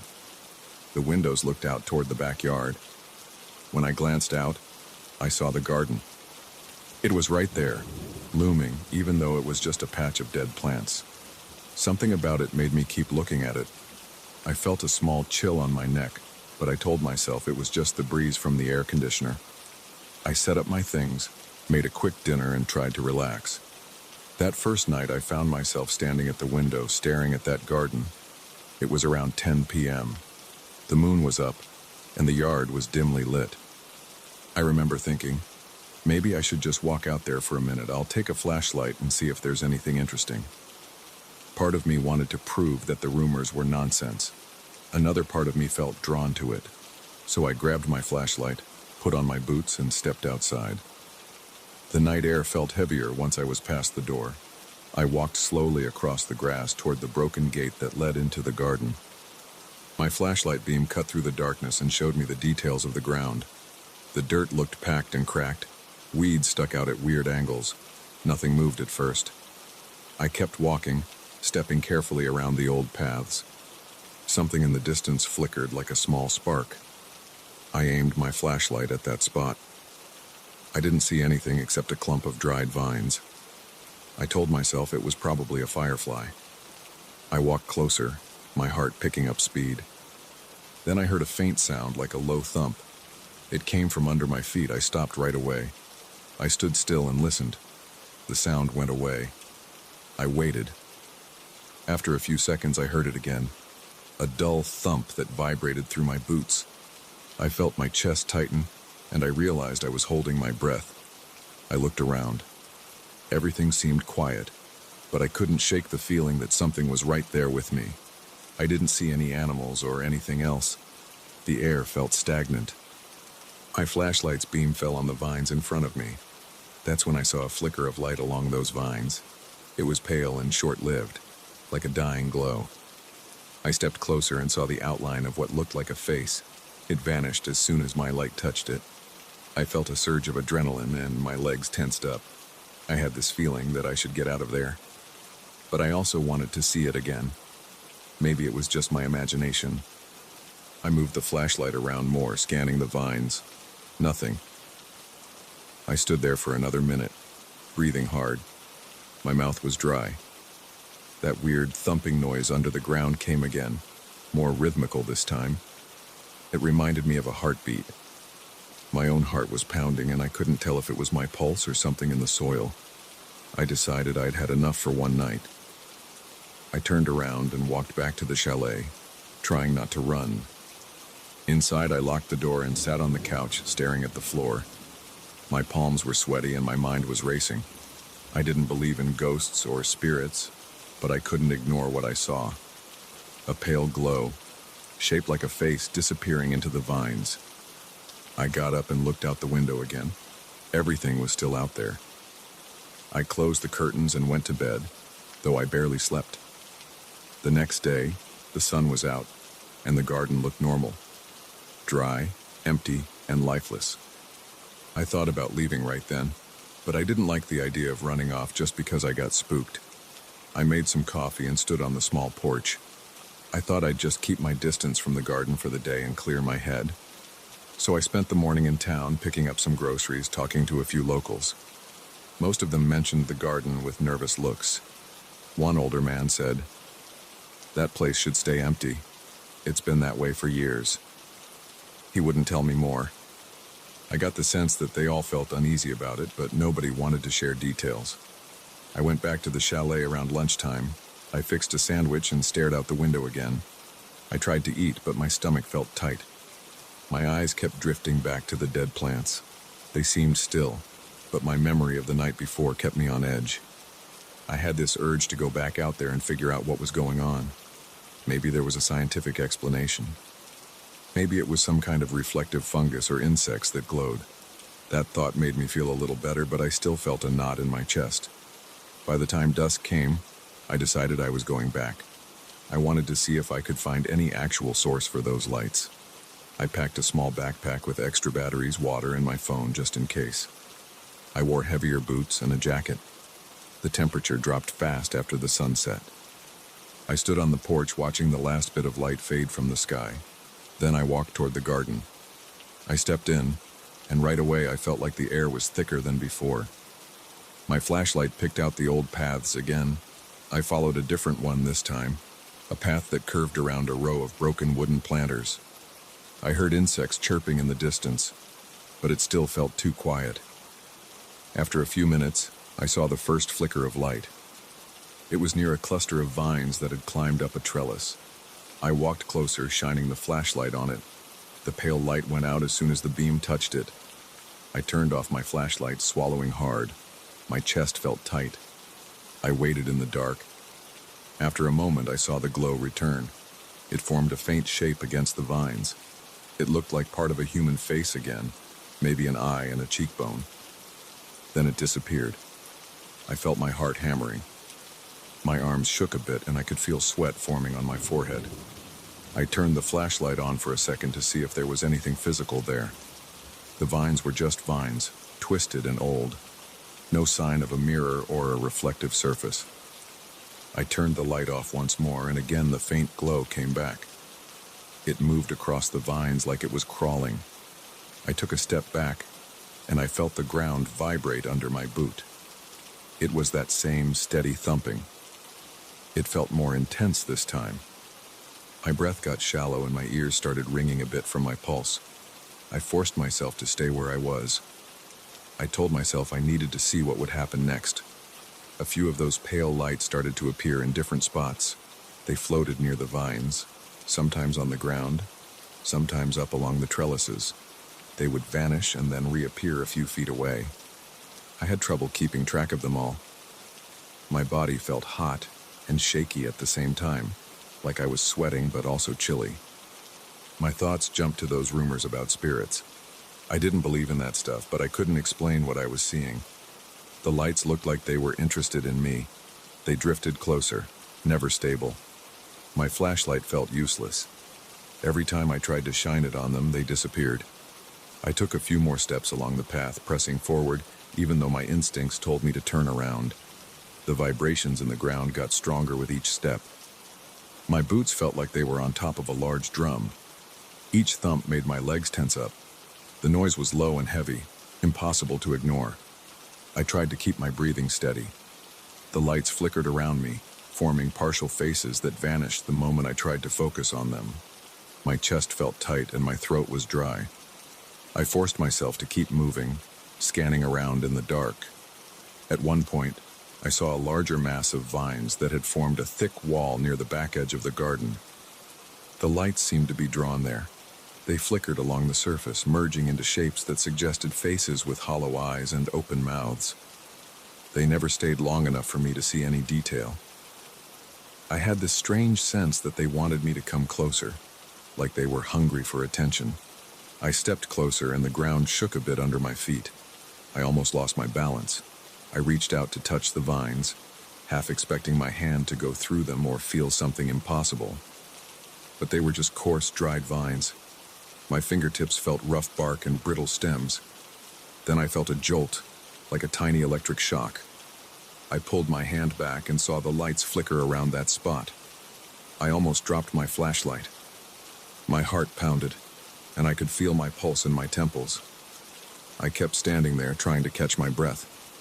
I'm not sure how long I stayed by that wall of vines. It could have been a couple of minutes or half an hour. I was caught up in the flickering lights and that heavy thumping sound coming from below. My mind raced with thoughts about whether I should run or try something else. A few times I glanced back at the house. It looked far away. The idea of going back inside and shutting the door felt comforting, but I also felt a pull to stay. Eventually, I backed away from the vines, shining my flashlight around to find the path. The lights stayed where they were, flickering like tiny candles in the darkness. I retreated step by step, checking behind me every few seconds. I noticed that when I moved away, the lights didn't follow me. They seemed to hover around that dense cluster of vines. The thumping noise faded as I got closer to the gate. I felt relief flooding through me once I stepped outside the garden fence. The following day, I walked around the edges of the garden in daylight, just to see if there was a patch of softer soil or maybe a well or some underground pipe that could explain the vibrations. I didn't find anything. The ground was dry and hard. I didn't see any signs of water lines or anything mechanical. I stood there for a while, feeling a pit in my stomach. I couldn't ignore the possibility that something unnatural was happening. At least I couldn't explain it with the usual ideas. That evening, I stayed indoors. I locked my doors and kept the lights on. I tried to watch TV, but I couldn't pay attention to any of the shows. My thoughts kept drifting back to the faces in the vines. The more I remembered them, the more I felt this urge to do something about that dead land. Part of me thought about bringing water to the garden or trying to plant something. Another part of me was afraid that disturbing it might make things worse. I had this gut feeling that if I tried to revive the soil, those lights would either react in a strong way or maybe attach themselves to me somehow. My body tensed up at the thought. My temples throbbed. I paced around the living room, looking out the window every few minutes. On my last night there, I took another walk near the fence line with a flashlight. I didn't go inside. I heard the same soft thumps from the ground, though. They were quieter but still present. I saw a few pale glimmers in the distance behind the vines. They formed faint outlines and then disappeared. I felt torn. My mind told me to pack up my things and leave right away, but a part of me couldn't stop thinking about trying to fix the land, as if the garden was begging for help. The thought made my heart race. I imagined turning the soil, watering it, and scattering seeds, not knowing what might happen. Would the lights grow stronger? Would they vanish if the garden became alive again? I had no idea. In the end, I stood there for a long time, gripping the fence. My breath was shallow and my hands were shaking. I kept thinking about those flickering lights and the heavy thumping in the earth. I remember whispering to myself, "Do I stay or go?" My stomach churned. My throat felt tight. I heard the rumble of a distant truck engine from the road and it broke my focus. I turned around and went back inside, leaving the garden behind me for the night. The next morning, I woke up early and started packing. My nerves were shot. My hands trembled as I stuffed clothes into my bags. Every time I looked out the window, I expected to see shapes in broad daylight, but the garden was just barren and lifeless under the sun. No movement, no lights, nothing. I felt drained. I locked up the chalet and walked to my car. As I passed by the fence, I paused for a moment. The soil was silent. The vines were motionless. I got in my car, started the engine, and pulled away. I still wonder if I should have tried to revive that land. Part of me regrets not digging a shovel into the soil or sprinkling water on the roots. Another part of me thinks I made the right call. Those lights, or whatever they were, felt like they were watching every move I made. I don't know if they just wanted attention or if they wanted something else. I'm not sure I would have liked the answer if I stuck around to find out. Even now, I sometimes wake up at night and think I hear that dull thumping in my own floor, like an echo from that garden. I have no proof of anything. All I know is that I felt something there, something that made my skin crawl and my chest tighten. I can't say for sure whether I ran away or just made a choice to leave. But I haven't gone back, and I'm not sure I ever will.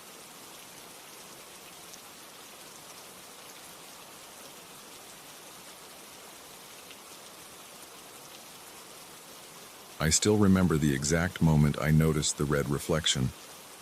I was on my rooftop, adjusting the focus on my telescope, looking at the moon in the middle of a clear night. Everything felt normal for a while. Then, without warning, I saw a dull red glow around the moon's edge, like a thin band of colored light. It wasn't on any forecast or astronomical calendar, so I knew something about it was off.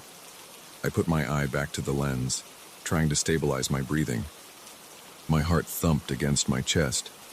I could tell this wasn't a typical eclipse. It looked too sharp, too bright, and it gave me a sudden jolt of unease. I stood there on my rooftop, my hands shaking a little against the eyepiece. I had a strong flashlight strapped around my forehead, pointing down so I could read my notes if I needed to. But my notes didn't matter anymore.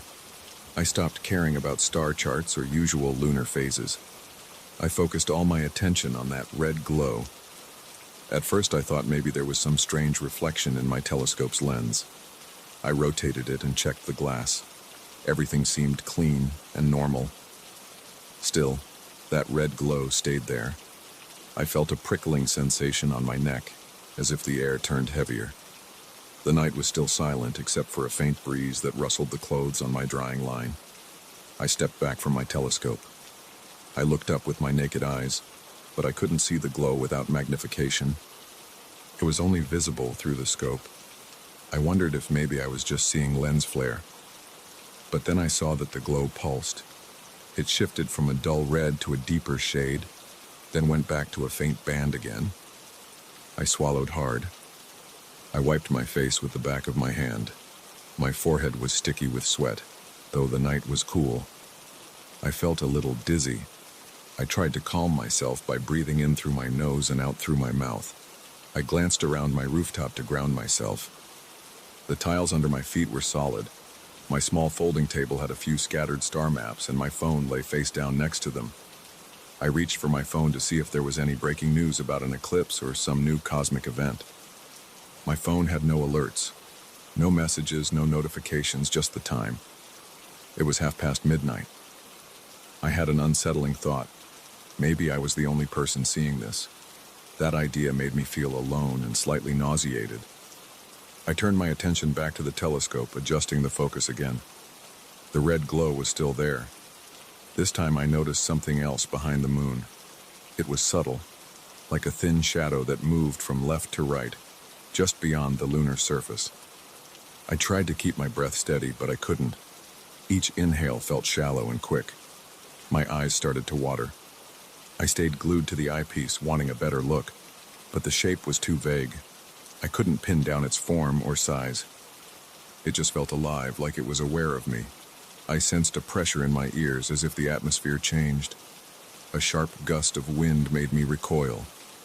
I looked up from the telescope again. The night sky was still, but I felt that gust as if it passed right through my bones. I wrapped my jacket tighter and told myself everything was fine. Then I noticed a dull red glow in the corner of my vision. It was below me, down in my backyard. I leaned over the railing and saw a faint circle of red light hovering near my back fence. It was small, maybe the size of a car tire if I had to guess from that distance. It floated just a bit above the ground and cast a weak glow on the grass. My heart pounded. I didn't move for at least a minute. I forced myself to walk back down the stairs. My legs shook. My hand trembled on the doorknob as I headed outside to get closer to the backyard. I tried to stay quiet, but my slippers scuffed against the concrete path. When I got to the edge of my yard, I didn't see the light at first. I spun around, scanning every corner. Then, after a few seconds, it flickered on again. It was the same circle, red and hovering. It made no sound. I grabbed my phone and tried to take a picture. My phone's camera app froze. It wouldn't respond, and the screen turned black for a moment before restarting itself. I stood there, feeling my pulse throb in my temples. The circle faded after a few seconds. I stood in the backyard, listening to every small noise. The hum of a distant car, the rustling of a stray cat near some trash cans. Nothing else seemed wrong, but the hair on my arm stood on end. There was this undeniable sensation that someone, or something, was watching me from the darkness. I felt my stomach churn. I clutched my phone, waiting for it to reboot. It finally came back on, and I flipped to the camera again. Nothing. The backyard looked completely normal. I turned on the flashlight function, sweeping it across the grass and the fence. No sign of that red light. I went back inside, locking the door behind me. My palms were damp with sweat. I leaned against the wall, breathing hard. I glanced up at the small window in my living room that faced the backyard. It was pitch black outside. I turned off the overhead light to see if the circle of red light would reappear. It didn't. Still, I felt that presence. My gut told me I wasn't alone. My mouth felt dry. I turned the lights on again. The house felt too quiet. I needed some sort of distraction, so I clicked on the TV, flipping through news channels to see if there was a late-night report of some lunar anomaly. Nothing came up. Just the usual news about local incidents, weather, sports. I decided to get back on the rooftop. I wanted to confirm if I was imagining things or if something was really going on. My mind felt jumbled, but I had to keep looking. I climbed the steps to the terrace, carrying my phone and a small portable camera. When I reached the telescope, I aimed it at the moon again. The red band was gone. The moon looked normal. I felt a brief wave of relief, but it vanished the moment I saw a flicker of movement near the moon's edge. It was that same shape, that same dark shift in the blackness. I tried to capture it with my phone camera, but my phone froze again. I tried turning on the portable camera, but the battery icon blinked and died, even though I'd fully charged it earlier. My nerves spiked. I paced around the rooftop, glancing at the sky every few seconds. I felt small and exposed. The wind picked up again, more violent this time, rattling the old antenna near the corner of the roof. The metal clanking made me jump. My chest felt tight. I ran downstairs, feeling my heart hammer with every step. I slammed the door behind me, leaning against it. My breath came in short gasps. I checked the time on my phone again. It was close to 1 a.m. I decided to wait it out in my living room for a bit. I turned off the TV and listened. My mind raced, but I tried to keep my body still. I told myself I needed a plan. The weird part was that I wanted more proof, but I was also scared to look for it. My phone rang once, an unknown number. I answered it, but there was only static. Then the line went dead. I stared at the phone screen, noticing the battery icon drop from 70% to 10% in just a few seconds. I plugged it into the charger. The battery level jumped back to 70% instantly. I yanked the charger out and stared at the phone. The icon still read 70%. My throat felt tight. The entire situation felt surreal, but I tried to keep my mind on what I could see and touch. I walked to the window. Outside, everything was dark except for the faint glow of a street lamp. My backyard looked calm. Then I noticed a flicker of red light near the fence again. It was just a flash, gone in half a second. My body tensed, my legs almost buckled. I rested my hand against the window pane, pressing my forehead to the glass. I wanted to understand what was happening. My skin felt clammy. My breath fogged up the window. I decided to document the events with a notepad. I wrote down the times I saw the red circle, the phone malfunctions, the camera shutting off, and that shape behind the moon. My handwriting was shaky, but I kept going, trying to get every detail onto paper. I wrote down the way I felt physically. Sweaty palms, chills running up my arms, tension in my neck, dryness in my mouth. I wasn't trying to be poetic. I just wanted a clear record, something to ground me. Around 1:30 a.m., I mustered the courage to step outside again. I grabbed a small digital recorder, the kind I sometimes use to log verbal notes during my stargazing sessions. I made sure it had fresh batteries. I walked into the backyard with the recorder in my hand, thumb on the record button. The grass felt cold and damp under my slippers.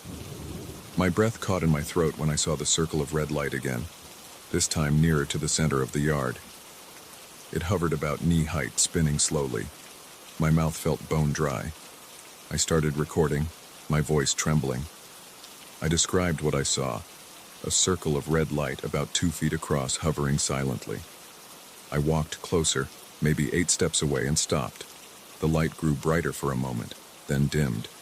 I felt a prickling sensation across my skin, like static electricity.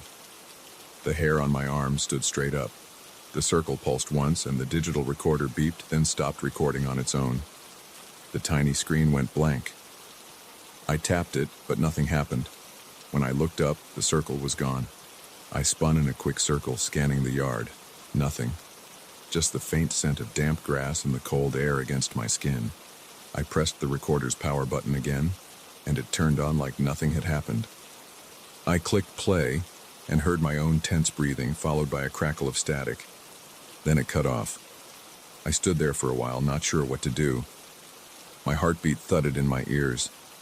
I felt too wired to sleep and too scared to keep investigating. I walked back inside, locked the door, and sat on my couch. I rubbed my eyes. I replayed the events in my head. The red band around the moon, the shape moving behind it, the red circle in my backyard, the failing electronics. Everything pointed to something I couldn't explain. I tried to call a friend of mine who's also into astronomy. The call went straight to voicemail. I left a shaky message, something like, "Hey, call me when you get this. Something weird is going on." I knew I sounded frantic, but I didn't care. Around 2 a.m., I decided to head back to the rooftop one more time. I wanted to see if that red band would appear again. I walked slowly up the stairs, clutching the railing. My footfalls echoed on the concrete steps. My heart pounded in my chest and my mouth felt dry. I stepped onto the terrace, flipping on the dim overhead bulb. Everything looked normal. My telescope stood where I'd left it, pointed at the moon's general area. I walked over, took a deep breath, and looked through the eyepiece. At first, the moon appeared normal. Craters, shadows, the usual bright glow. But after a few seconds, I saw that faint red band reappear, flickering around the lunar edge. My spine tingled. I felt like the air around me got thicker. I swallowed, trying not to let panic take over. Then I saw it, the shape again. It wasn't a static object. It moved slowly, almost sliding from one side of the moon to the other. It blocked out small parts of the lunar surface as it moved, confirming it was something solid, or at least something that could cast a shadow. My eyes watered from staring so hard. I felt my pulse accelerate, and my grip on the telescope's handle tightened. I tried adjusting the focus to get a clearer look at whatever it was, but the eyepiece fogged up. I pulled away, wiping it with a clean cloth. When I looked again, the shape had vanished. The red glow pulsed a few more times, then faded away. I stood there, my shoulders stiff, my mind racing. I jotted down the time, 2:07 a.m. I wrote a note. Shape behind moon, moved left to right. Red band flickered. I lingered on the rooftop, scanning the sky with my naked eyes. Stars twinkled, and the moon was bright. Nothing else seemed strange, yet I felt a deep dread. My stomach churned. I went back to the stairs, feeling a chill as if a cold breeze had settled on the terrace. When I got halfway down, I heard a faint sound from somewhere above. It was like a low vibration, a hum I couldn't identify. I paused, holding my breath. The sound lasted maybe 3 seconds, then silence. I bolted the rest of the way down, almost tripping on the last step. My hands trembled so badly I nearly dropped my phone. Back in my living room, I turned on every light in the house. I felt safer in the brightness, though my heart still pounded.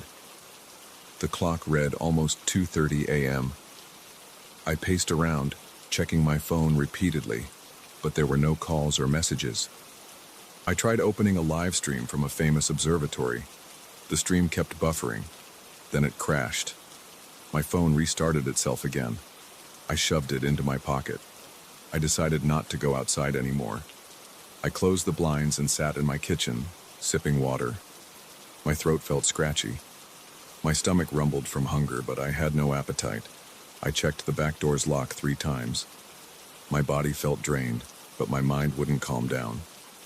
All I could think about was that pulsing red circle, the flicker behind the moon, and the way my gadgets kept failing. I kept feeling a vague sensation at my back, like I was being watched. Whenever that feeling got too strong, I turned around. expecting to see something or someone. There was nothing. After a few hours, I noticed the first hint of morning light seeping through the edges of the blinds. The night had passed without another sighting, but I didn't feel comforted. My limbs ached and my head hurt. I finally allowed myself to stand by the window, looking out. The backyard was gray with early morning light. The fence, the grass, the old shed, everything appeared normal. I inhaled and exhaled slowly. No red circle, no glow, no movement. I turned off most of the lights. I felt an overwhelming need to sleep, but also a stubborn alertness that made me keep checking the sky. By the time the sun was fully up, my fear had settled into a throbbing worry at the back of my mind. Nothing had changed physically in my yard. I opened the door and stepped outside, letting the cool morning air hit my face. No sign of anything strange. The electronics worked fine again. My phone stayed on. My camera powered up without issues. Even the digital recorder played back the static-laden clip without freezing.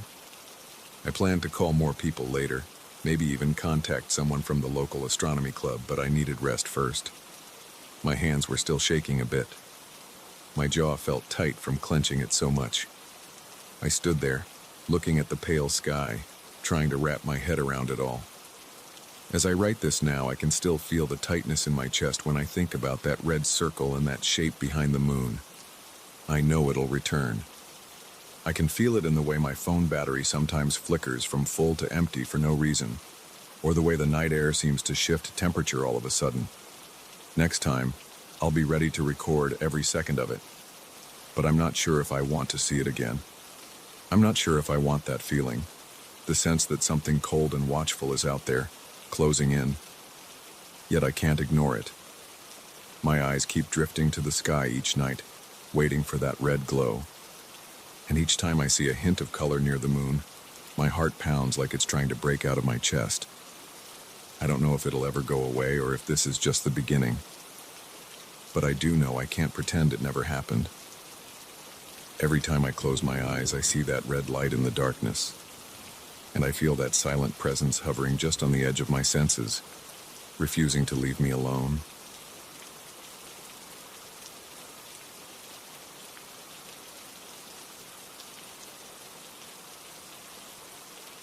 I saw the small door on my first day in the house. It was in a corner of the hallway on the ground floor, so low and narrow that I had to crouch to inspect it. Thick nails sealed it shut, and I noticed an old padlock attached to a latch. The previous owner warned me not to touch it. He said it was a damp storage space full of mold, nothing important. I was focused on moving in, so I tried to forget about it at first. That didn't last long. During the first night, I slept in a room near the hallway. I woke up around 2 in the morning because of a faint noise. At first, I thought it was just the house settling. Old floorboards can groan in the middle of the night. But then I heard a quiet tapping. I sat up in bed, listened for a bit, and told myself it was probably a pipe. I got a glass of water, tried to settle back down, and eventually drifted off again. The second night was worse. I heard a slow scratching sound. It came from that hallway. The sensation made my skin crawl. I felt sweat forming on my forehead. I listened more carefully, and I realized it sounded like something was brushing against wood. I walked toward the hallway with my phone light. My heart pounded in my chest. The beam showed the closed, nailed door. I could see a slight vibration in the padlock, like it was being tugged from inside. I froze. My breathing got heavy. After a minute, the rattling stopped. I stood there with my phone trembling in my hand, unsure of what to do. I decided to walk away. I went back to bed, but I couldn't sleep. By the end of the week, those noises turned into a pattern. Every night around the same time, I heard soft knocks, faint scraping, and a low creaking from behind that door. Sometimes I placed my palm against it to feel if anything was moving on the other side.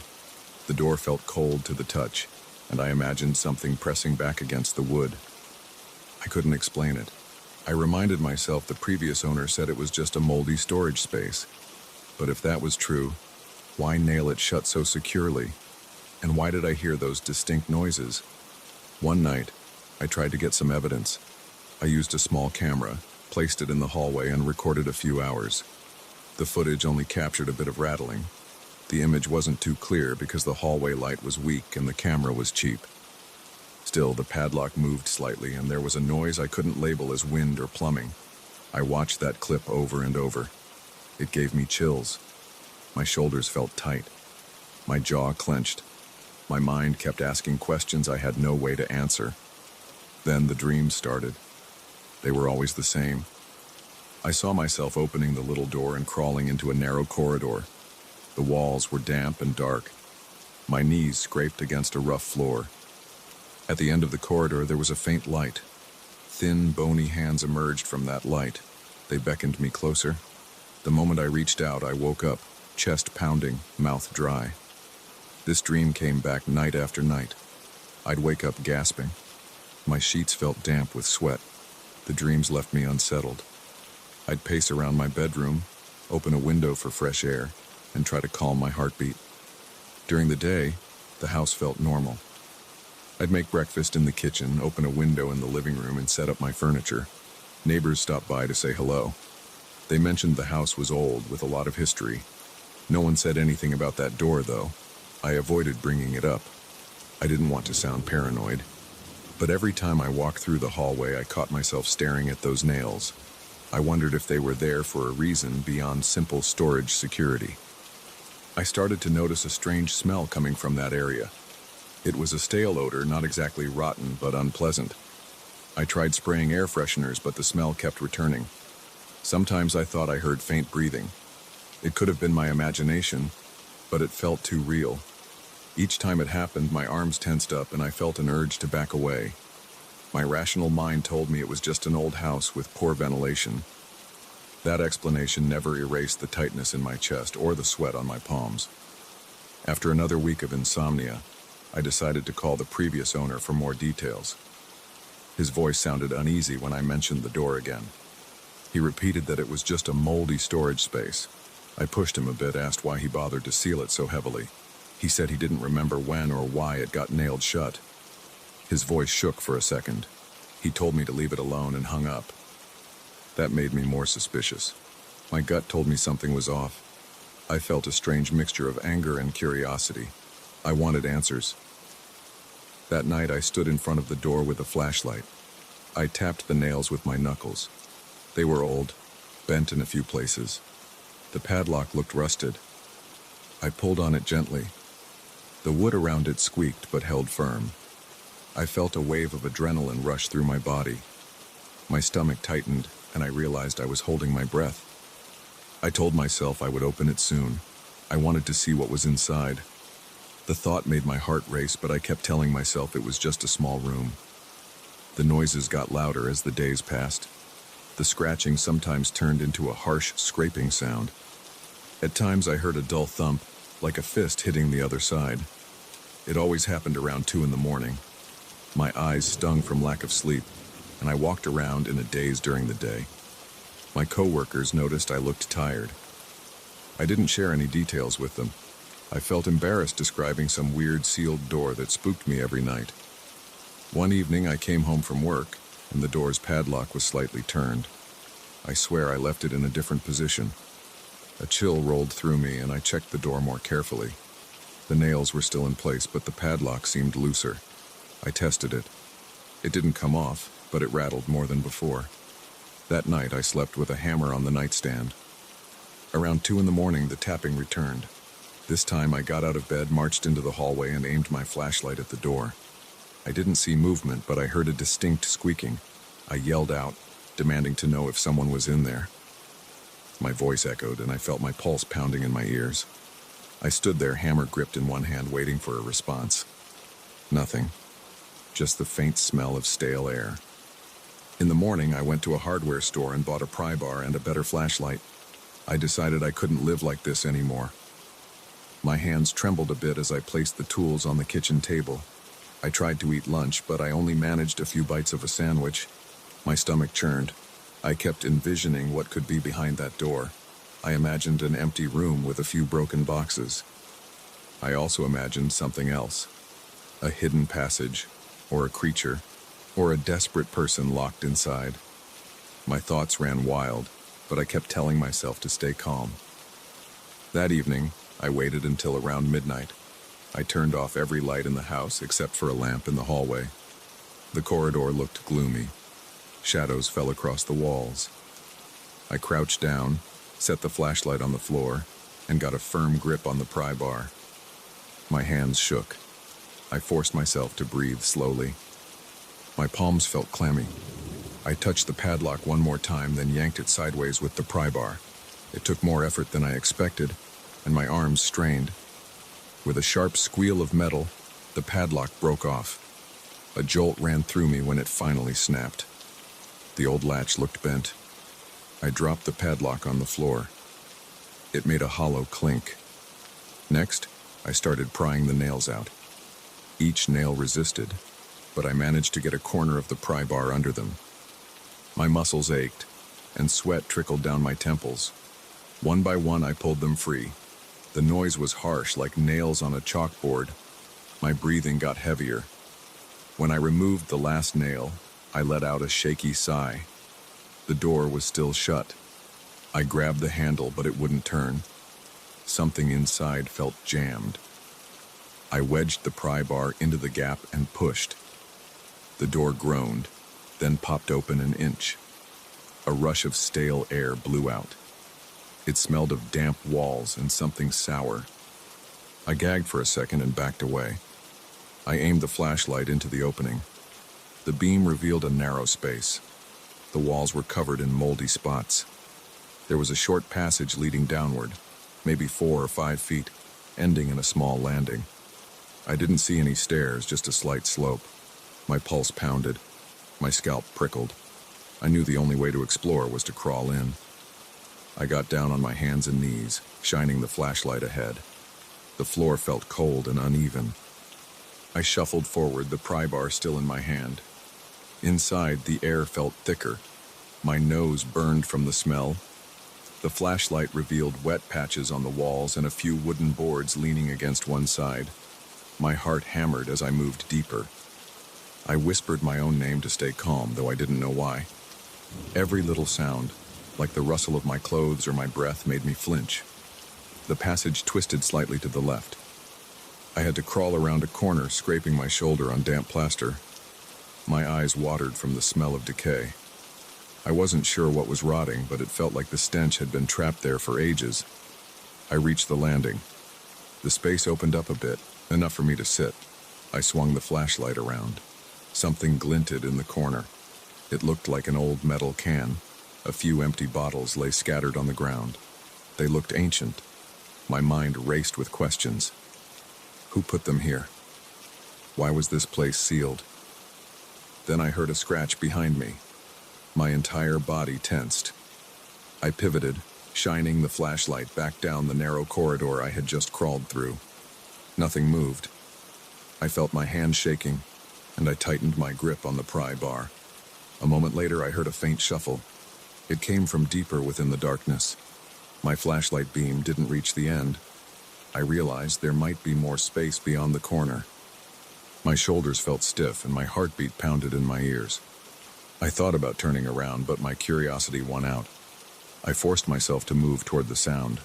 I shuffled along, shining the light carefully. The beam caught some kind of wooden partition.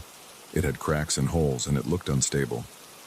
I leaned in closer, and I heard another shuffle, then a scraping sound. I tried to peer through a gap, but the angle was awkward. I pushed against the wood to see if it would move. It creaked. A long splinter got stuck in my palm, and I cursed under my breath. I pulled the splinter out, wincing from the sting. My heart wouldn't slow down. I lifted the pry bar again, pressed it against a weak spot in the partition, and applied pressure. The partition started to give. That's when I heard a sharp scraping noise from the other side. It was close, a few inches away. My chest tightened. My face felt hot. I thought something might be on the other side, pressing back.